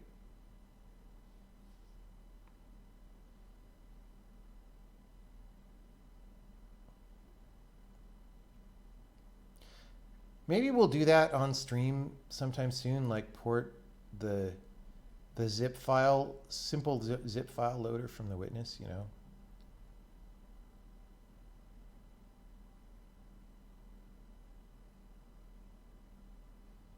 I mean, this all looks good. It's not like most of these levels are trying to be visually fancy, but yeah.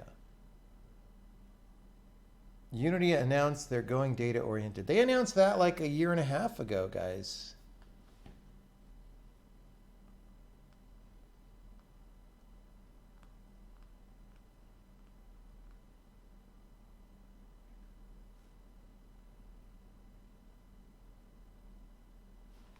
Do we use LLVM? Yes, we do.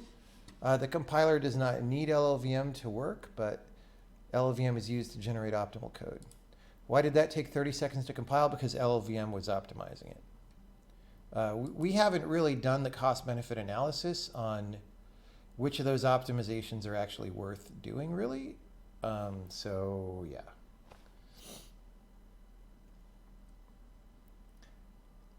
What is my takeaway from people that don't have the opportunity to work on low-level things, therefore they can't truly understand how some software works? You always have this dilemma of what you should do in terms of your career. Should you go down or keep improving your high-level skills? You will get plenty of opportunity to do high-level things unless you work on really weird low-level stuff. Like there's no such thing as getting locked into the low level because software... Like, look at this game. Like, most of what this game is doing is high level. That's just a fact. Like, I couldn't program in an assembly language because none of this stuff would be happening, right? So, I get plenty of opportunity to do high level things, but then I can also go do low level things where warranted, right? And that's where you want to be.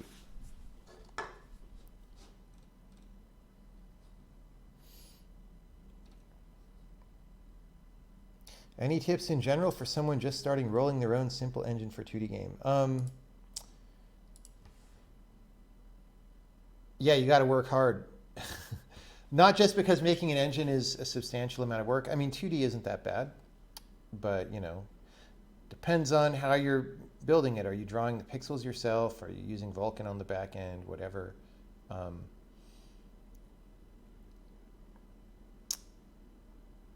Anyway.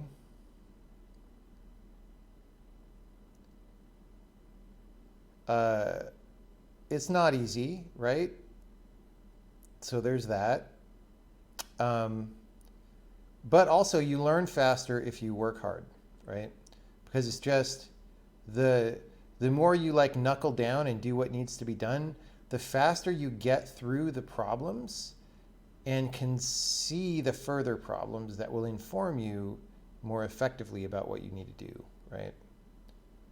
That was actually, when I was like still getting good at game development, and there were people who I'd be super impressed by, you know, John Carmack or whoever, when I would talk to them at, you know, on the rare occasions when that would happen. You know, part of that is just those people were smart, right? And had good ideas and kept up with what all the techniques were and stuff. and had their hand in inventing techniques. But a big part of it is just if you've actually done the work and the other person hasn't really. Like there was all these times when I would talk to someone and I was like, oh, this person's like really done some shader shit, whereas I've done a little bit or whatever, right? And that's just a huge difference. So it's just a large percentage of how you get to be good. It's not all of it, but it's a large percentage. Do I intend to create any form of profiler? I'm more interested in understanding programs structurally because that's the thing that I don't think is very well addressed. There are profiling tools out there that are pretty okay. Like we've used telemetry on the stream. That's pretty good. PlayStation has some good tools that I'm not allowed to show you because they're, private. Do we keep some things in text format for modability? Yeah, we always, so in the witness, for example, we have text formats of things, which is what we still use whenever we edit the game to make changes or whatever. And then there's the binary formats that ship, and those are separate, but we still use text internally. Yes, we don't throw that away.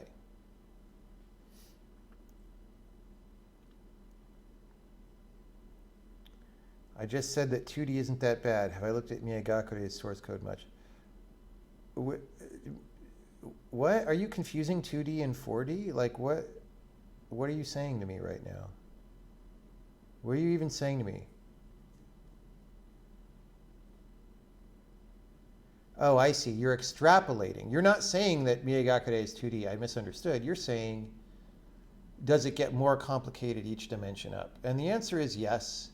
I mean, I haven't really looked at the source code, but I've talked to Mark a lot about how he does things. So I probably know more about how that game works than most people who are not Mark.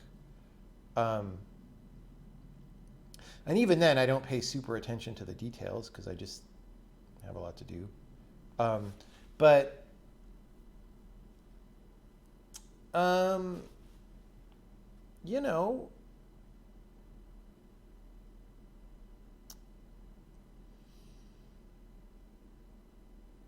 what I would say is, like it gets more complicated, but it's also like I don't really. I don't know. This is going to almost sound like a diss, but it's totally not because that game is super advanced. It is way more advanced than what almost any other game is doing, especially when it comes to its subject matter. When it comes to its particular subject matter of 4D, it's way more advanced than anything anyone has ever done, right? However, that said, it's still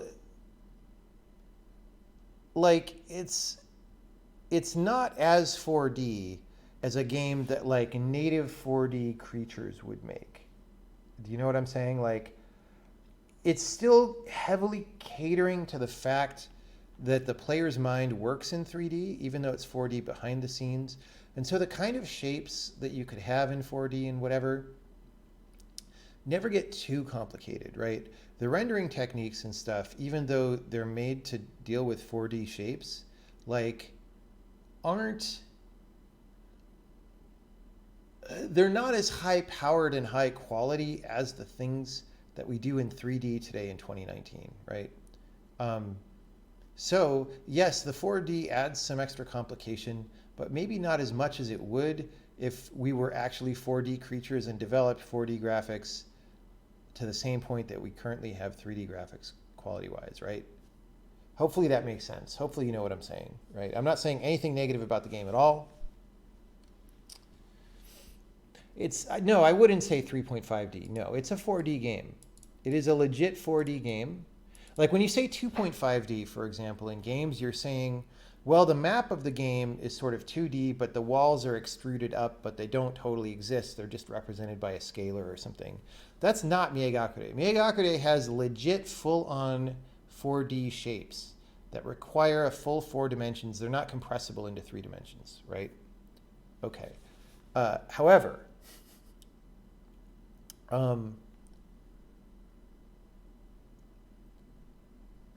you know, there are questions of how complicated of 4D shapes are we talking about or whatever, right?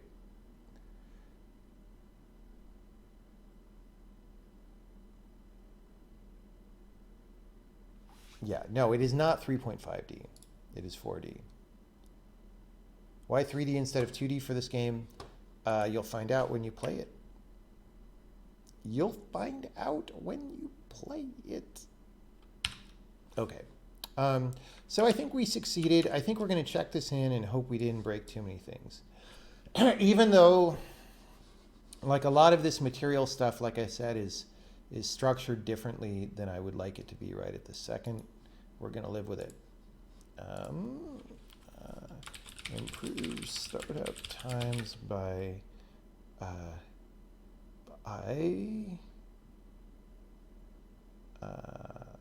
marking shaders used by materials as dirty so they are demand loaded rather than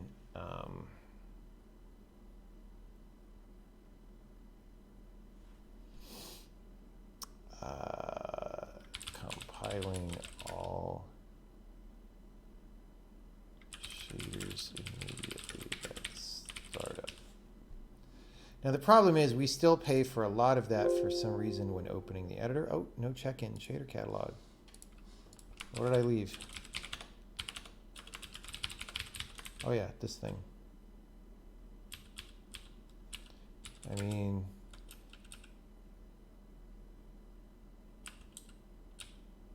this is in get shader. Yeah, at some point we're just going to want to clean all this up. Like, do we need this? Or is that historical? No, it's probably.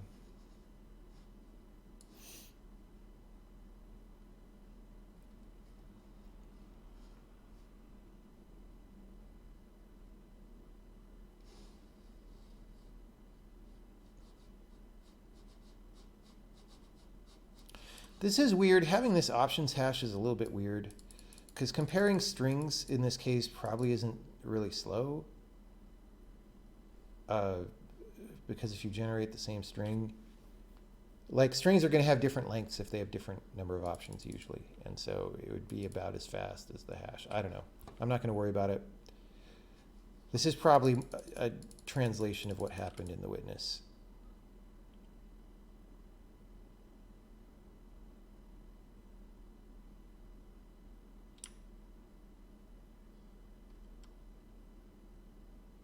Now I understand this comment. I think that's an old to do because it is using hex. All right, let's try this. All right.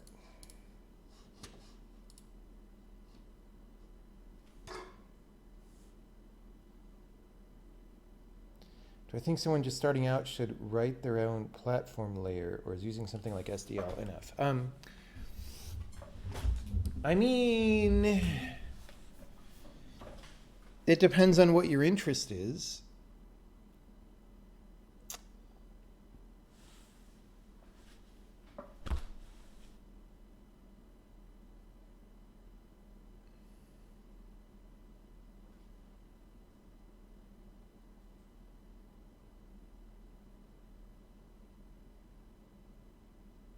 I don't know how to answer that question generally. Because you might think that you're saving time by using a higher level thing, and sometimes that is true. Sometimes you don't save time. Sometimes you save time early, but you pay for it later in lower quality results, or having to replace it later. And sometimes you lose time later because you didn't become a better programmer by doing low-level things. You didn't become a more informed programmer, right? So there are costs to all these things, and sometimes they're really hidden, and they're hard to understand. They're hard to weigh against each other, right? So I don't really know the answer to that. It also depends on what is your alternative, right? Like how good is SDL, or how good is whatever GL thing you're going to use, right?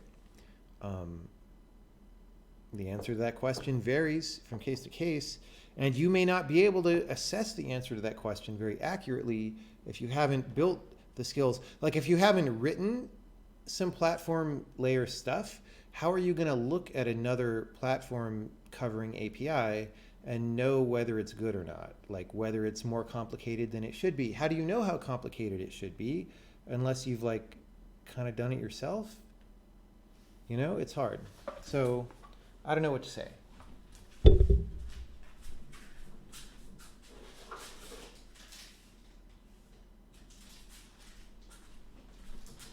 The thing about SDL is it just seems like a giant amount of code, dude. Like I don't even know why there's so much code. I mean, part of it, of course, is they support really weird platforms and stuff, right? But part of it is just there's a lot of code.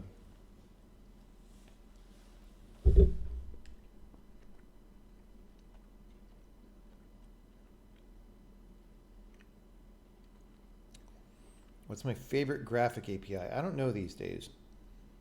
I mean, the most favorite out of the ones that I've used was DirectX 9. But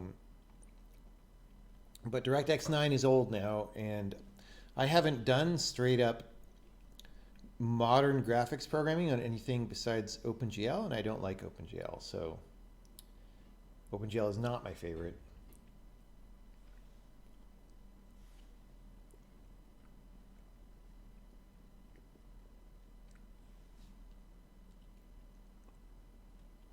You were chatting with some engineers recently, and they say almost everyone basically doesn't understand what the tools are actually doing in those disciplines too. Finite element analysis programs and so on, generally a black box for most. I'm not surprised.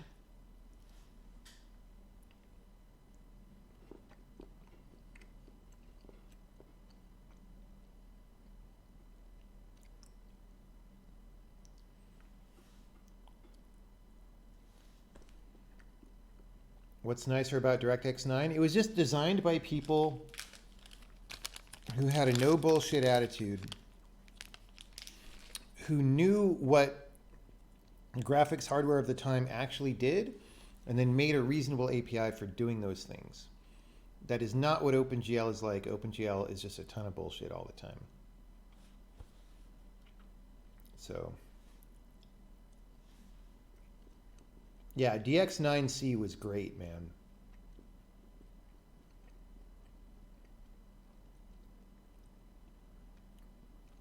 I even kind of liked, what was the higher level thing that did like shader management and stuff? I even used that a lot. Forgetting what the library was called.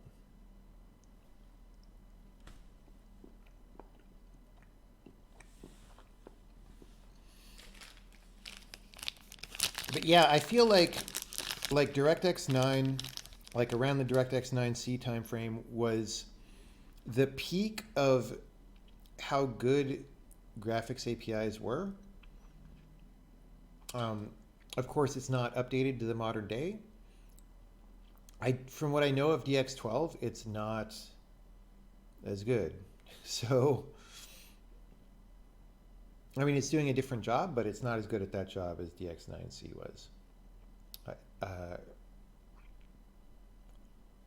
What did the witness use? It started on DirectX 9, but we switched it to DirectX 11 later in development, and it shipped on DirectX 11.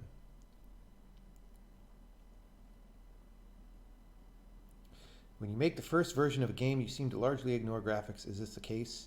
Yes. It's how do you do good graphics if you don't really know what your game is? And I mean, a lot of this is common to all kinds of games, like AAA games. If you're going to make a shooter that's very expensive and has to have really good graphics, you don't try to design the levels with good graphics. You like do what's called white boxing or gray boxing the levels. And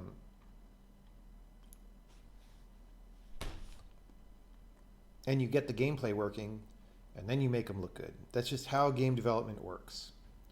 It's like rough drafting your story before you do the real thing.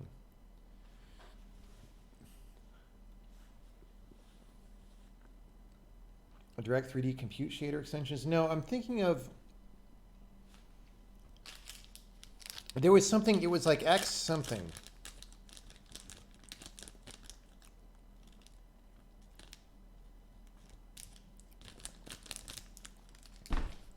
There was some, maybe it was, oh, just, it was just D3DX, right? So on top of DirectX 9, there was a D3DX library that did some higher level rendering stuff, and that was fine. XNA, whoever said XNA is fired. D3DX was good, and I used it for a while for some things, but then eventually, you know, I got rid of it, but that's fine. You know, that's what higher level stuff is for.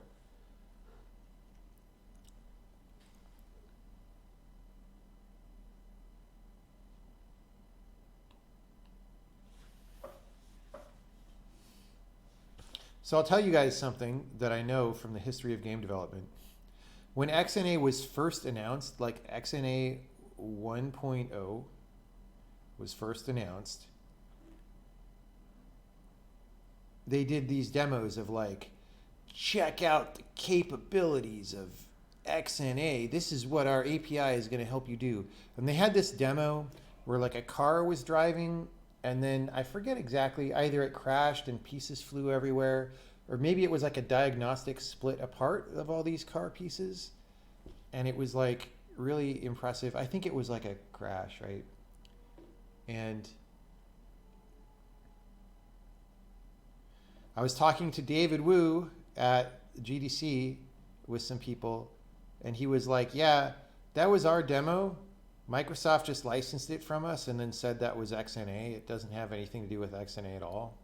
That's just their marketing. And everyone's like, okay, that makes sense. And then I remembered actually that the year before he had done a GDC speech where he showed off a bunch of physics stuff, and then someone in the audience raised their hand and said, how do I get your phone number or email or whatever? And he said, come up and talk to me after. So that's probably how that happened, right? So it was a very, yeah, it was a very cynical thing, I think. Do I mean this video? XNA crash demo. Let me see. I mean, it could be. I don't remember this video. Oh, it's got sound effects. This was cutting edge. Yep, that's Dave's company, Pseudo Interactive.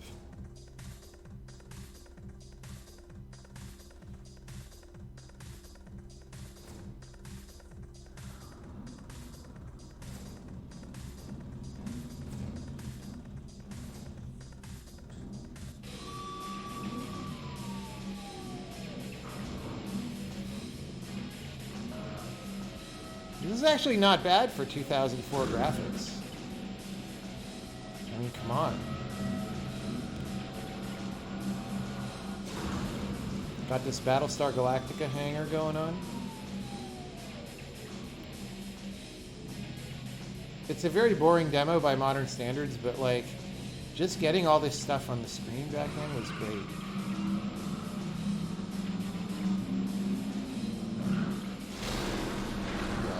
Yeah.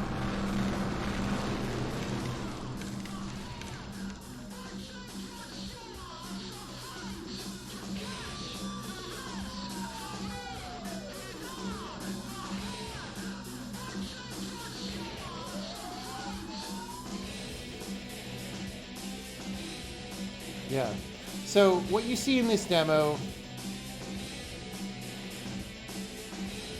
had literally nothing to do with XNA. Like, Dave's company, Dave's been interested in physics games. He always had, maybe he always will be. He'd been working on physics stuff for years before that, before there was any idea of XNA, continued working on it after that.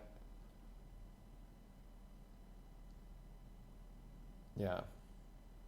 No, I know you can't see anything. I don't want to get my Twitch channel taken down for watching YouTube videos.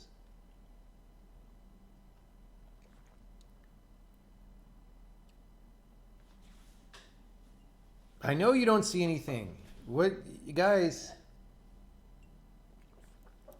I've been banned from Twitch before for showing videos.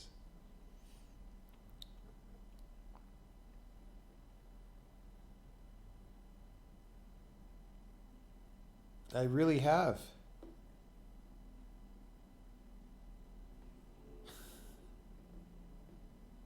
Yeah, I got banned for like 2 days for watching a movie that probably offended somebody.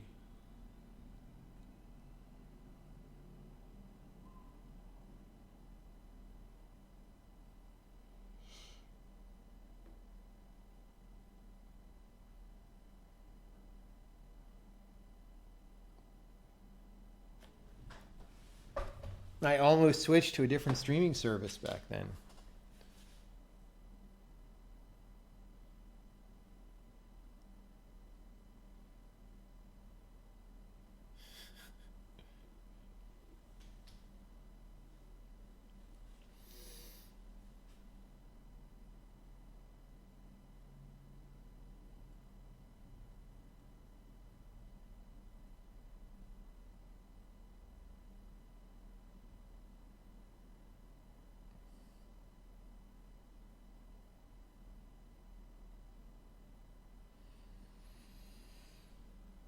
Am I going to lose power tomorrow? I have no idea. I mean, I'm in San Francisco. I don't think they're going to turn off power to San Francisco, but maybe. Maybe.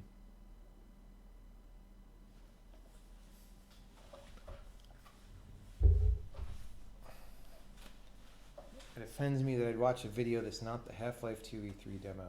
That was a good demo.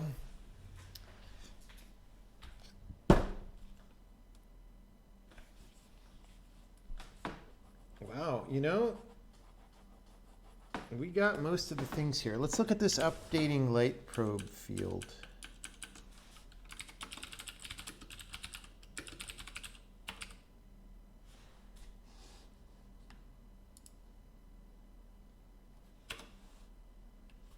Light probe.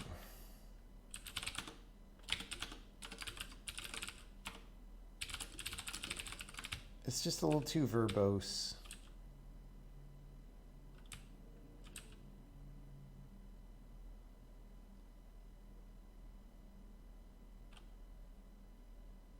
Gather all the light probes. Get tight level 3D extents.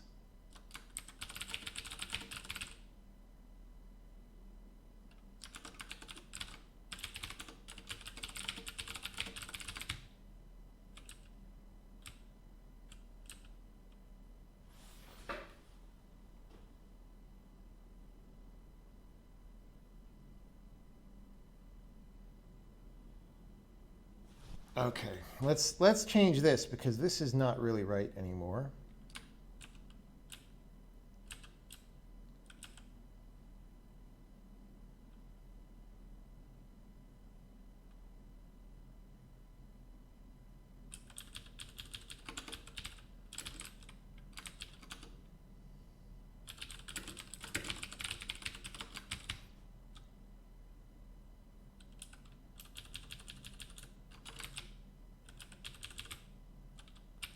Let's just say min is ocean.grid.corner. That's new. It didn't used to work that way.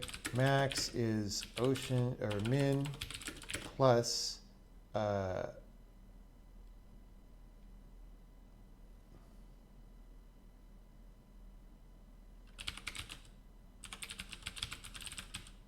dimensions. Wait, what?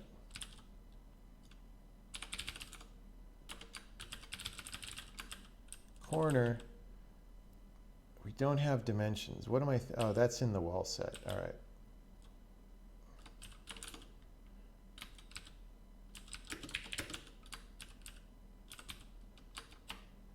Ocean.squares x, right?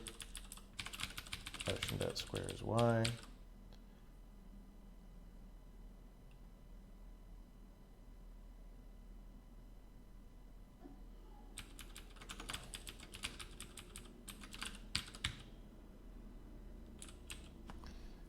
Okay, ocean is definitely true, so we don't need to check this here.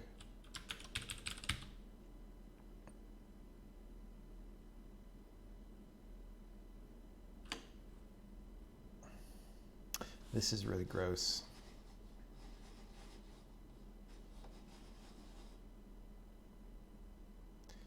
This is going to almost always happen. Right. Annoying. Okay.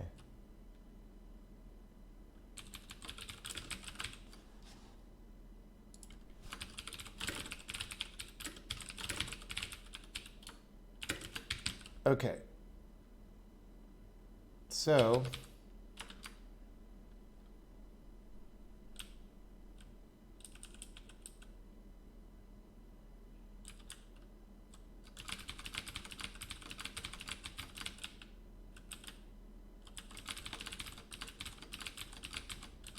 I think we have some function that'll do this, but whatever.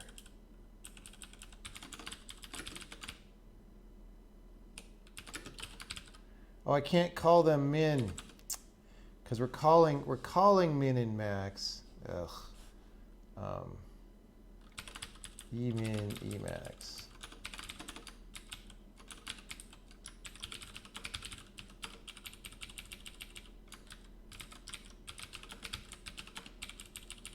All right. So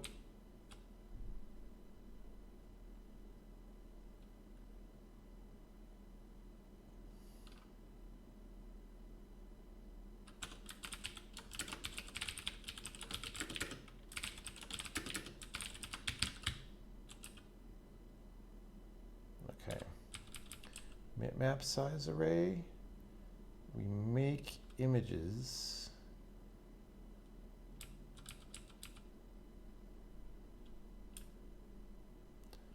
So we don't need to say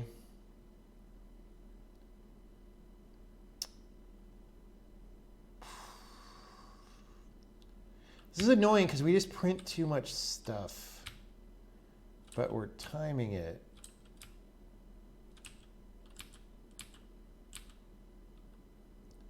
I mean, we really ought to time all those things.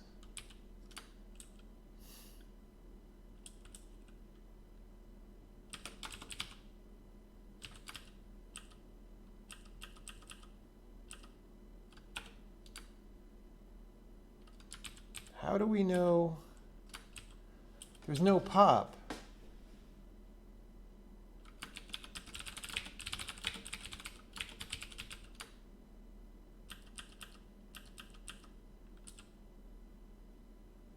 Like, is that just an unmatched? Like, what?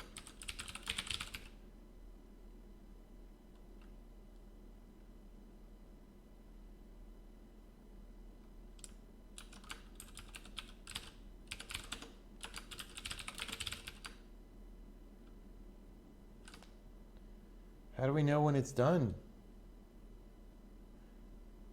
Is that a macro? Oh, it's a macro. I've been fooled. It's a macro. That's what I get for adding macros. Push timed. It's a macro. Okay, cool.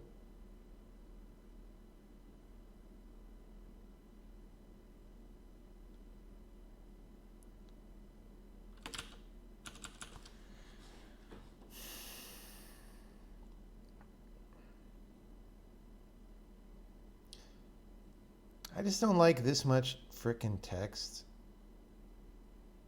because it happens every time we load a level, but I'm just going to get over it for now. It's too verbose, but all right.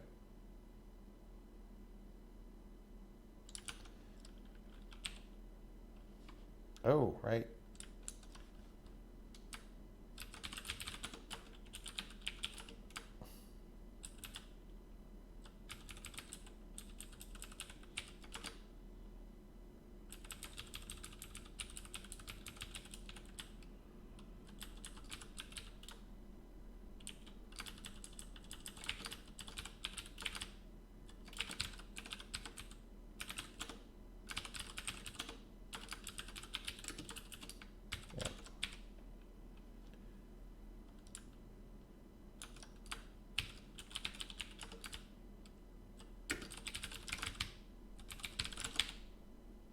I probably really broke it in a real dumb way.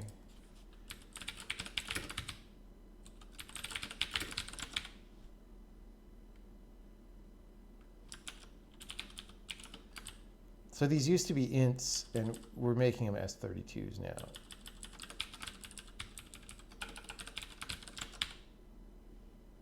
So it's unhappy with some things.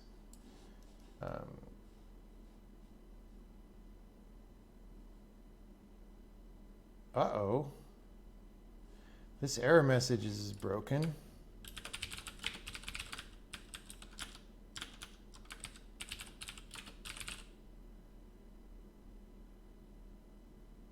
Oh yeah, decals.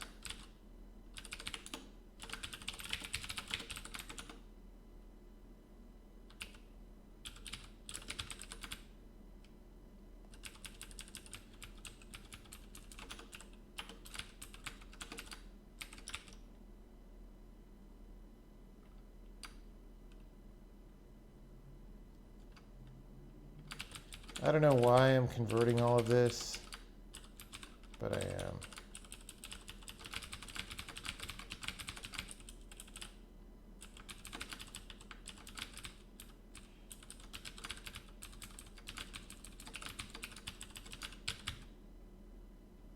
I mean,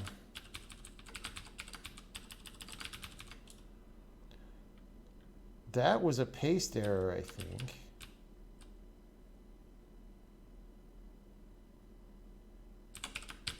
That said Y.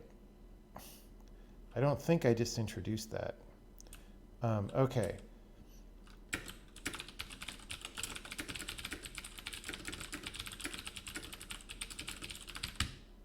Okay.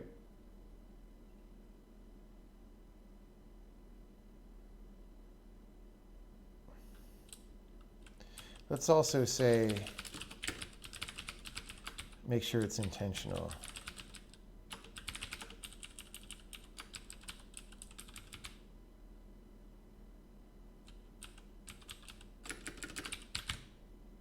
Okay. So, great.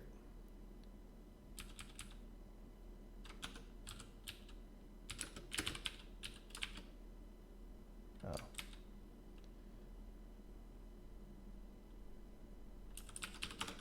In that case, emin and emax.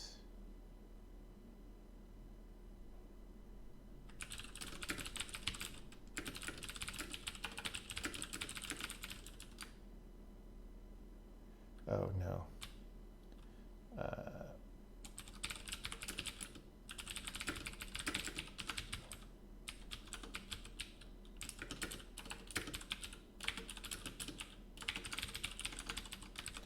Okay, so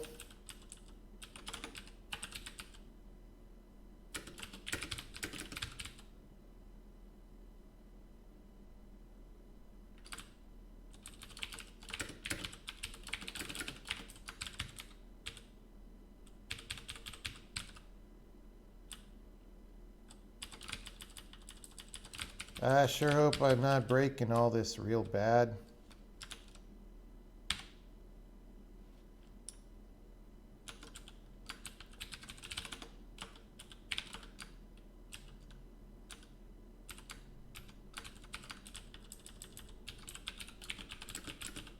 Let's just do this.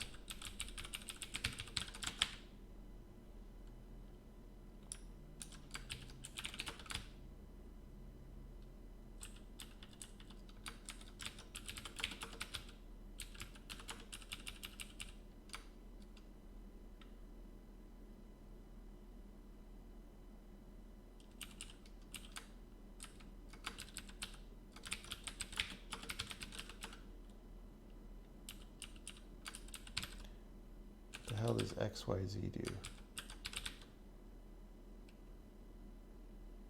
Oh, that's like a vector, the float vector.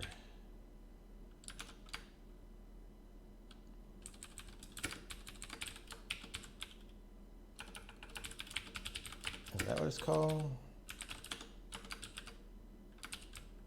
2v3.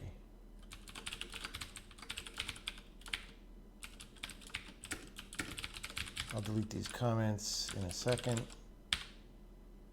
Once we're done with all this, size X.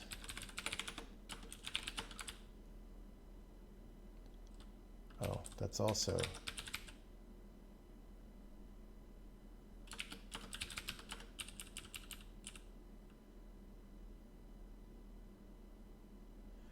I mean, if we're gonna,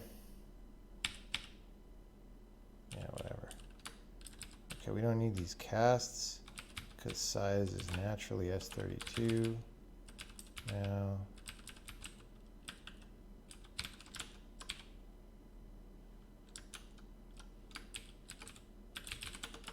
You know, I just wanted to make a little change, and it's just exploding all over the universe.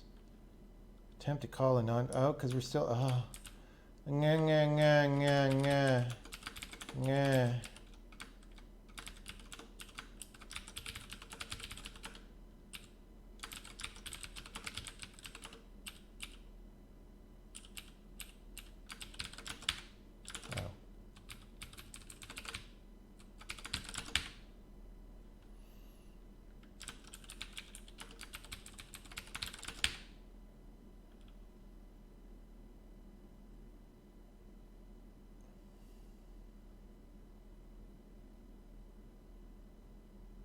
Oh, cast int.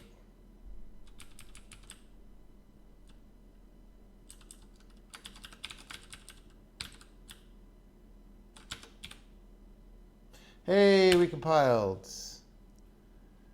Third day of university. Oh, I don't know if I ever saw what you were at university for. I know I asked that. And I don't think I saw the answer.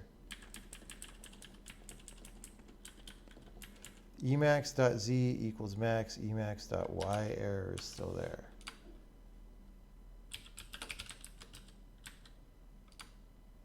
Here?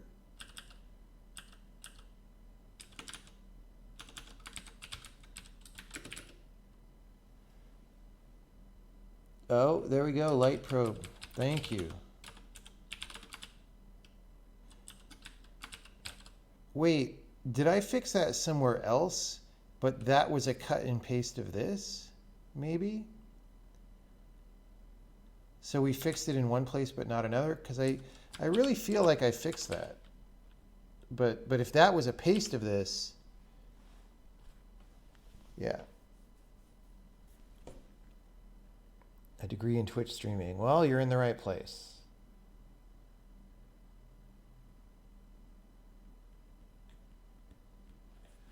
All right. Now we're wandering around the world and opening doors. Look at all the doors you can open when you're a strong female character in today's world.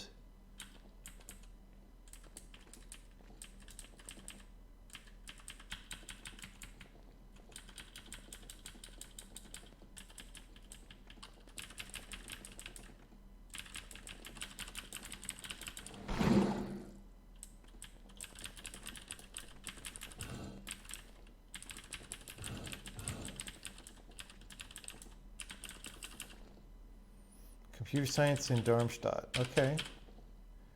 Well, cool. I mean, I imagine that Germany is a good place to learn computer science, though I don't really know.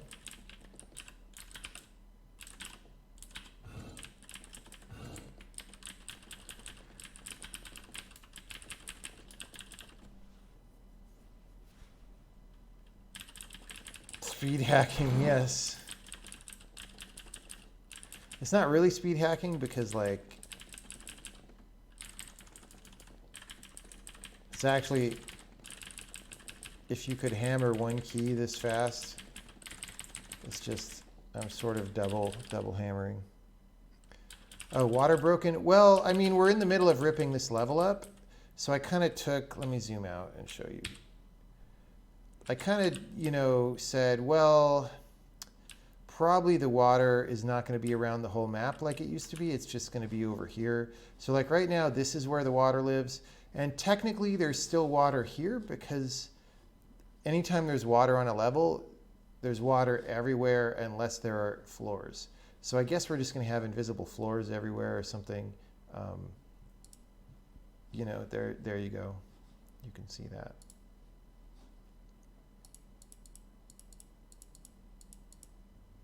These blue squares represent water. So there's water, even though, like, the reason you can see the water here is because we have this material mesh placed that, like, draws it. Which, frankly, I'm not sure I like how many triangles that is, but that's a different story. That is a different story.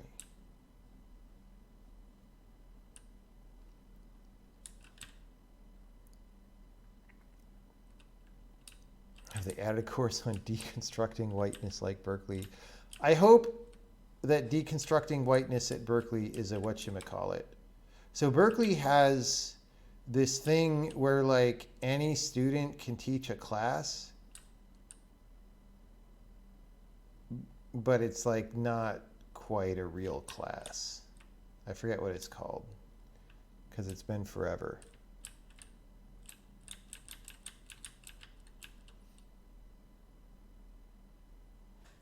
Is Sokoban the final name? No, we don't know the name of this game yet. And frankly, we're not really thinking that hard about it yet. We're working on other things.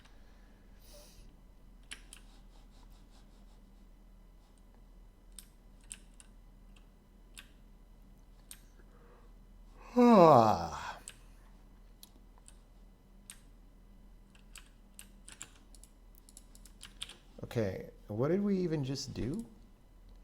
So why was I changing this stuff?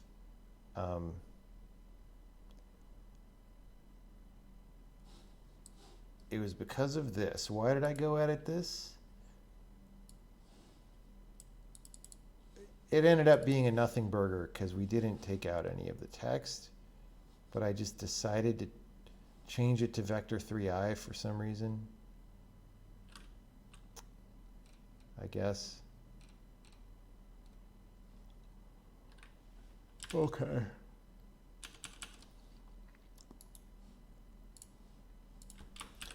Cosmetic changes that code changes that may have been a waste of time. I feel like it's bedtime. Oh, I have a no check-in still. Seriously, what is it with me and the no check-ins? No check-in. Oh yeah, these. There we go. All right. So that's been good. We sped up startup time. Opening the editor still takes longer than I would like. In debug build, let's run the release build again and just see. So here's the game. That's much faster. So if I open the editor, oh, that's pretty fast actually.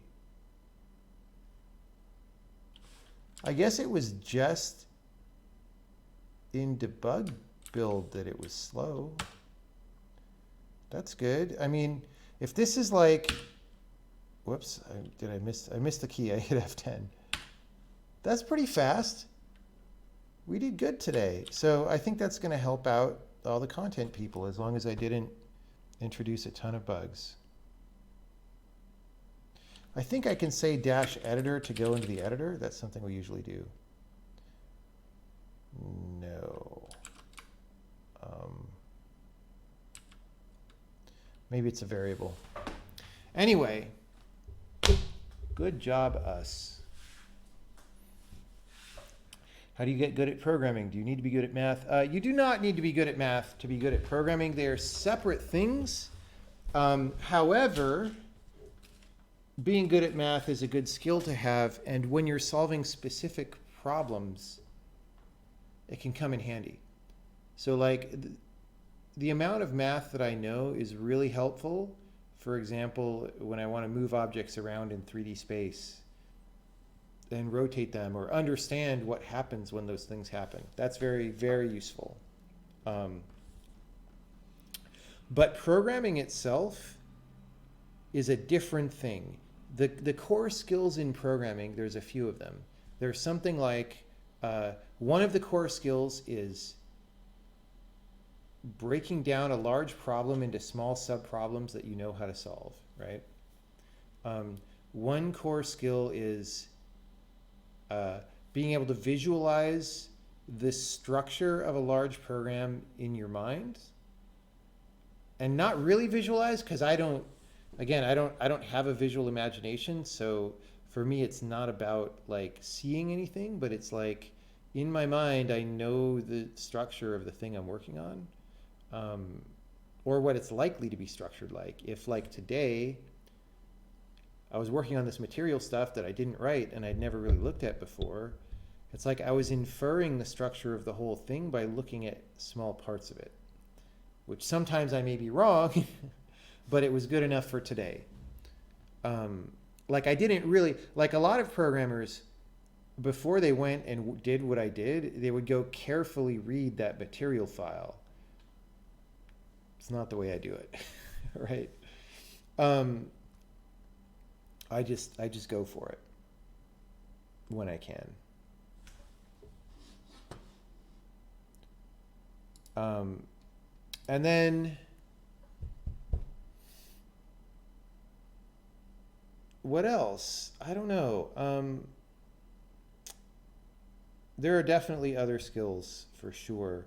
One of the skills is just like, it is actually a skill to plow forward and get things done and not be discouraged by problems. That is definitely a skill.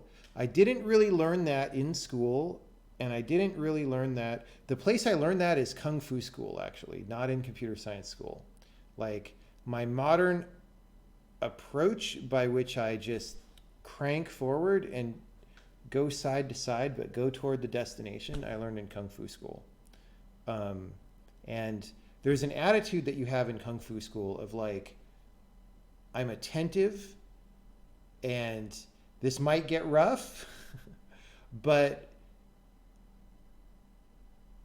it's going to be a good outcome in that even if I feel like I suck right now, my skills are improving, I'm being healthy, all these things, right? It's like it's a positive attitude of a certain kind. It's not like a naive, bubbly, clueless positive attitude. It's like a positive attitude that's like, I just know this is going to go better if I face this trial that I'm entering into with as positive energy of an attitude as I can, right? And that's a skill, seriously. And you can be low on that skill and it could be bad. So, yeah. Any programmer or even heavy computer user who gets discouraged by problems is doomed. That is true. And I've seen many people be doomed by that. Now, here's the trick, though. What I just said is situational. Like, I have that skill that I just mentioned most of the time, but I have a kryptonite, okay? My kryptonite is when I feel like I can't get work done because of like bullshit operating system problems, or like, you know, when I have to dive down into somebody's messy code and I don't have a choice about it and I have to interface with that thing and I think it sucks and is terrible and wastes my time, my attitude gets negative really fast and I'm very unproductive in those situations. Sometimes a negative attitude can actually give you energy also, but the way that I get in those is I just don't want to do them, right? So I'm not saying that I have achieved perfect perfect effectiveness in that category. It's just most of the time I'm pretty good. The other time when my attitude or my energy falls is when I'm just trying to frickin' work on the game and everything I do, it like loads for 2 minutes or whatever and I can't do anything, right? That's agonizing as well, which is why I think it's important to work on things like load times. Go to Kung Fu school as the new clean your room. It totally could be. It's good advice. You worked for a martial arts software company where the CEO was a world kickboxing champion and his entire motto was literally just focus. Yeah. I mean, dude, it's worth a lot. Focus is worth a lot. To what degree do you balance out pre-planning and just going for it to reach a high efficiency in programming? I mean, that's your personal style, is you have to tune that. But what I always say lately, once I got a clear idea that this was what I believed, is that if you're not that skilled in that area yet, like if you don't totally know what you're doing, then pre-planning isn't going to help that much, because your pre-plans are going to be incorrect. So a lot of that pre-planning energy will be wasted. So you might as well just wing it for a little bit. I mean, do a little bit of a pre-plan. Just say, oh, I'm kind of going to do this and that, but don't put that much effort into it. And then go do some things according to that early plan, see how they go, and then reassess and rebuild the plan when you have a little bit more knowledge about the domain, and then keep doing that. And when I say domain knowledge, I don't mean that this is for people who are new to programming. Like, this is still how I do things. Like, if we make a new game, because we don't make sequels and stuff all the time, every new game that we make has to get figured out. Like, this game that I've been working on tonight is very different from The Witness. I didn't know a lot of how it was going to go in the beginning. And there are some things that I still don't know, right? So we had to figure that out. So in the beginning, I was not an expert at making this game, right? I had experience at making games generally, but this game is its own thing. It's pretty different, right? So putting too much energy into planning something that I don't know that much about making this particular game, would be wasted. So I made a vague plan with no timelines attached, and then just started on it. And yeah, this game is especially crazy because the game itself is very different from the previous games, and it's written in a programming language that didn't even exist, and that major decisions were still being made on, and so forth. So that's what I have to say about all that.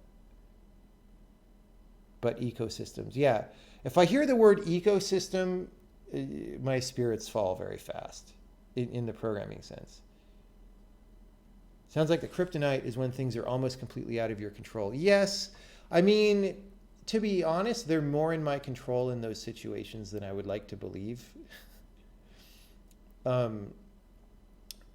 But yes, like, I'm happiest when I'm in my own code that I wrote, you know, and I'm unhappy when I'm dealing with stuff that's nasty.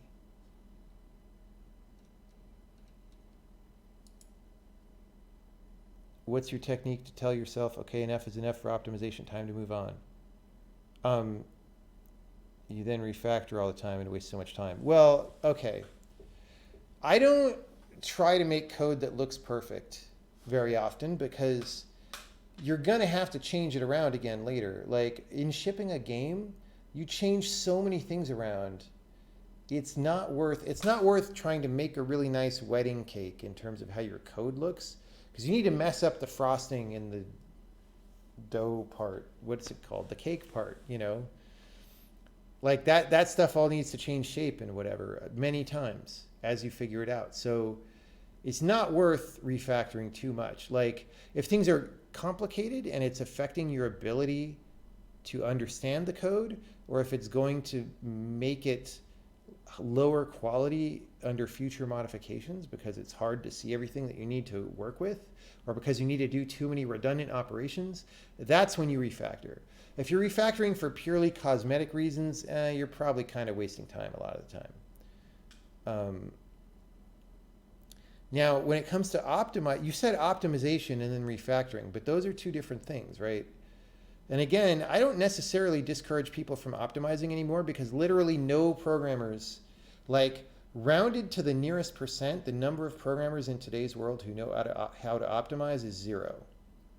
0% of programmers know how to optimize programs. They think they do. Many of them think they do, but they're not correct. So I don't discourage something that's a rapidly disappearing skill. If you are actually making, okay, here's the thing. If you're actually optimizing and actually making your program faster in terms of time on the wall clock reducing by measurable amounts, then eventually you'll run out of things to optimize, because the time will be gone, or you'll have squeezed it down to the minimum possible. So you can't rat hole on optimizing forever. Whereas refactoring, you could refactor forever because you can keep changing things into other things into other things, right? They're different. How important is it to be among excellent programmers in order to develop yourself as an excellent programmer? It is very important, but not absolutely necessary. You can do it. You just need communication with some good programmers, and you need to be attacking difficult problems that are at or beyond the edge of your own ability. That's how you get good. It'll help tremendously if you're around very good programmers. I've gone through parts of my life when I was not around good programmers. I've gone around other parts of my life when I was around good productive programmers. I've been around people who are smart and in principle good programmers, but then don't get that much done, either because the personal style they've developed is not very effective and they don't want to fix it, they don't want to admit it's not effective, or because they're just depressed or whatever. There's lots of reasons people get unproductive. I've been around all these things. And yeah, I don't know. I mean, if you set yourself hard problems and are in enough communication, then that's probably pretty good. But if you can possibly get around a group of programmers who are all super good, you want to do that. It absolutely will help you if you can do it. Did I decide to create the language for this game? I gave a whole speech about that.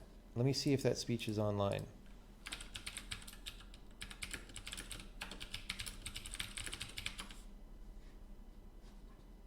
Was it really 2014? I think it was this one. Historically, a basic link in 60 and 3 back. Can't believe I've been saying the same stuff for 5 years. Okay. I guess that's 1/4 of the 20-year time frame that I set out. That's scary. All right. I pasted the link to that talk. How do you get into an environment like that with high standards? I don't know, man. It's not easy.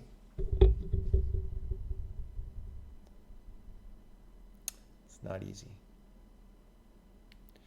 Like if you go out on forums and stuff, usually those aren't the best people somehow, right? They're just whoever's programming and whoever's on forums. Do I ever become sad, depressed sometimes when programming? Not that much anymore. I used to. Sometimes they're harder and sometimes are easier. Sometimes I just don't want to work. And if I were to sit down and try to work, I probably wouldn't get as much done. And just those are times to take breaks. You know, you don't have to grind it out all the time. Take breaks off the computer. Don't like go on Twitter or something. Leave the building, provided you don't live in Alaska, right? Or if you do, just go hiking in some good gear, right? Just like go do something different from computers. It'll help you a lot. I also gave a video about that somebody linked, yeah. What's the most recent consequential thing I've learned about programming? I don't know. I mean, I'm always learning things and always getting better, but they're very small things that accumulate over time. I don't know if I can like grab one and name it.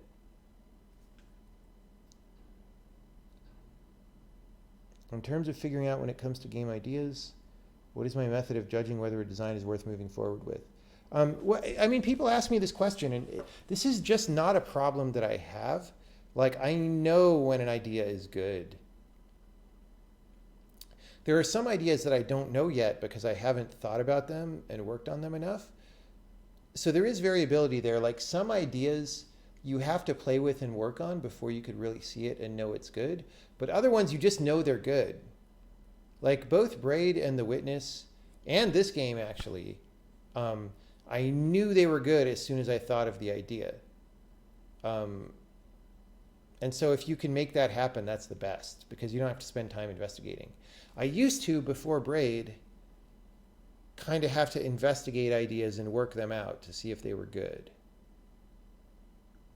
And none of those ideas really were as good as Braid. So I was like building up my idea generation skills. But then at some point for me, it became a lot easier. Like,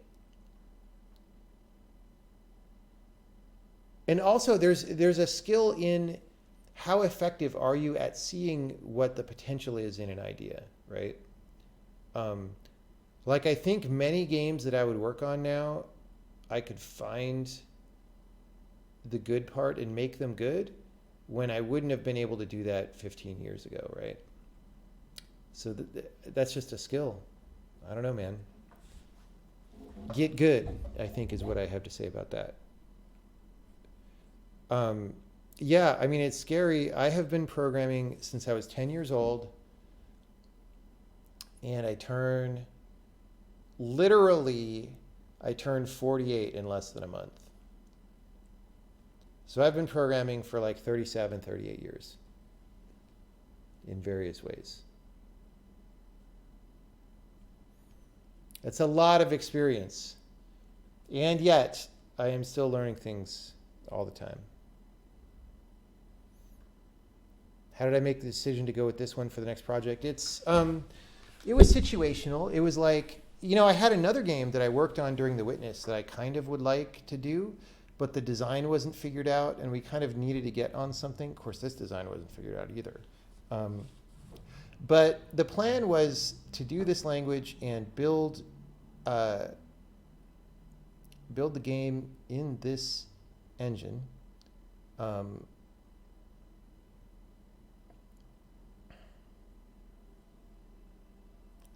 And then, or build the game engine in this language, and then that game engine could be used for this other game that's sort of in the back freezer right now. And I still make copy-paste errors. Yes, I do. Yes, I do. Yeah, the discovering rather than inventing thing that was just mentioned in chat, that is true. That is definitely true. But often that aspect is when you're already working on the game. And I think the question was more like, how do you pick what to start working on? If you get an idea and you know it's good, is it because you're good at simulating how others will see the idea? Is it more of a, this is made out of sub-ideas ABC? No, so here's the thing. It's not that logical, all right? Here's another skill. There is a skill of using the intuitive parts of your mind effectively, right? The cognitive scientists lately have different ways of talking about this, like system 1 versus system 2 or whatever. The point is, your rational mind that does like, this idea has sub-ideas A, B, and C, and here are the merits, all right? That is good at certain tasks. That's not how I know that games are good. I use the intuitive part of my mind to know that games are good. And how does that work? It's just, it's less visible to your personal introspection because that's how it works. It's just buried deeper, and it's more complex, or I won't say it's more complex because I don't know that. It might be. It is capable of weighing matters that are more complex and coming up with conclusions about them where rational thinking would either give up because it's too complicated, or would produce something that's wrong or trivial or too simple. So being in communication with the intuitive part of your mind and knowing what it looks like when your intuitive mind is trying to tell you something, and knowing how to follow that, that's a skill. Maybe it's even like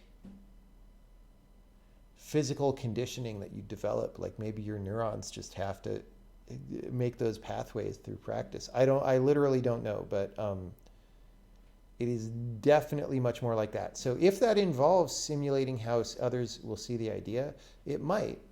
And I think I do that sometimes.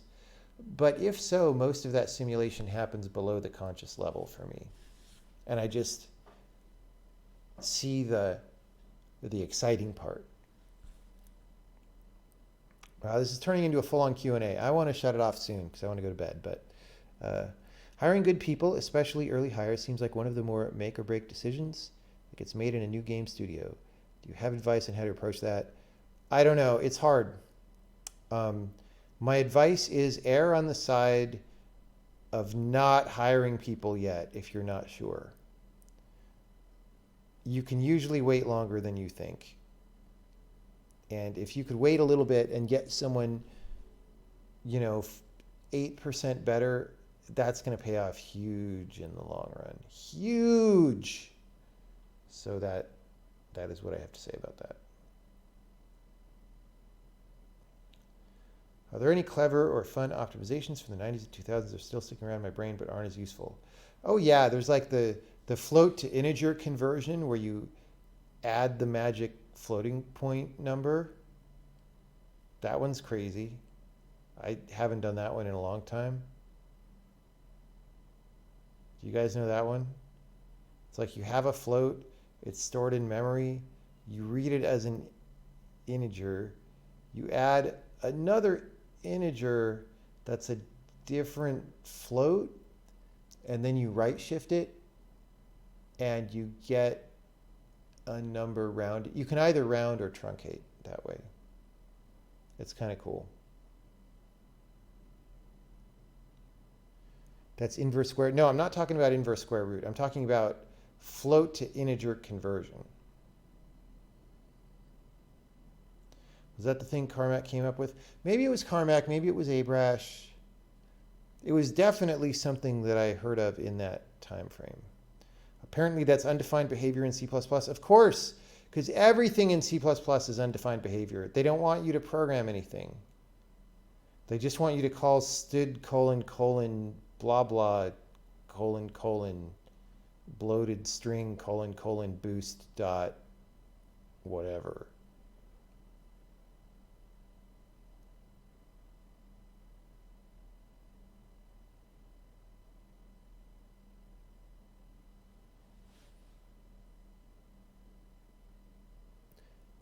Quake code had inverse square root using that bit level hacking. Okay, there might be an inverse square root technique that also does it, but the one I'm talking about is literally just you have a floating point number, you want to convert it to an integer. Unlike the Pentium, that was a pretty slow operation. So you could do this thing that was a lot faster.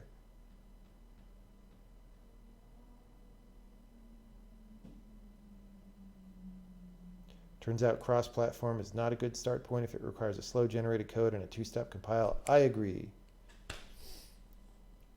We read about that one in Chris Hecker's Game Developer Magazine article. If you recall correctly, Sean Barrett is the one who changed the number that made it work for negative numbers. Quite possibly. Quite possibly. I don't remember the details. You think it's still faster because transferring between integer unit registers and SIMD registers is still very slow. Yeah, but also writing to memory is very slow, which was the way that we used to code that. If you could get a float into an int with a bitcast operator without actually going to memory, I mean, maybe, I guess if you're just writing it to like L0 cache and reading it back, that's not that bad, but you have to make sure that that's actually what's happening. Like, who knows what your compiler's going to do with that exactly? So you definitely want to look at the generated code.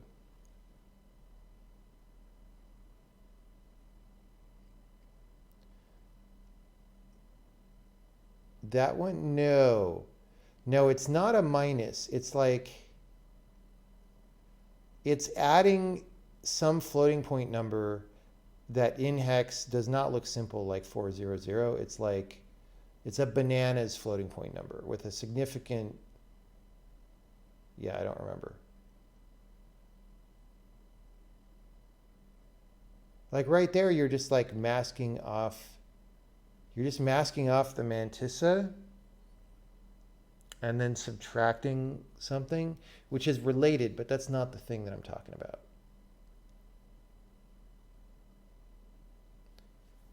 Okay, thank you everybody for coming by. We did a lot of Q&A. We did some loading, speed up.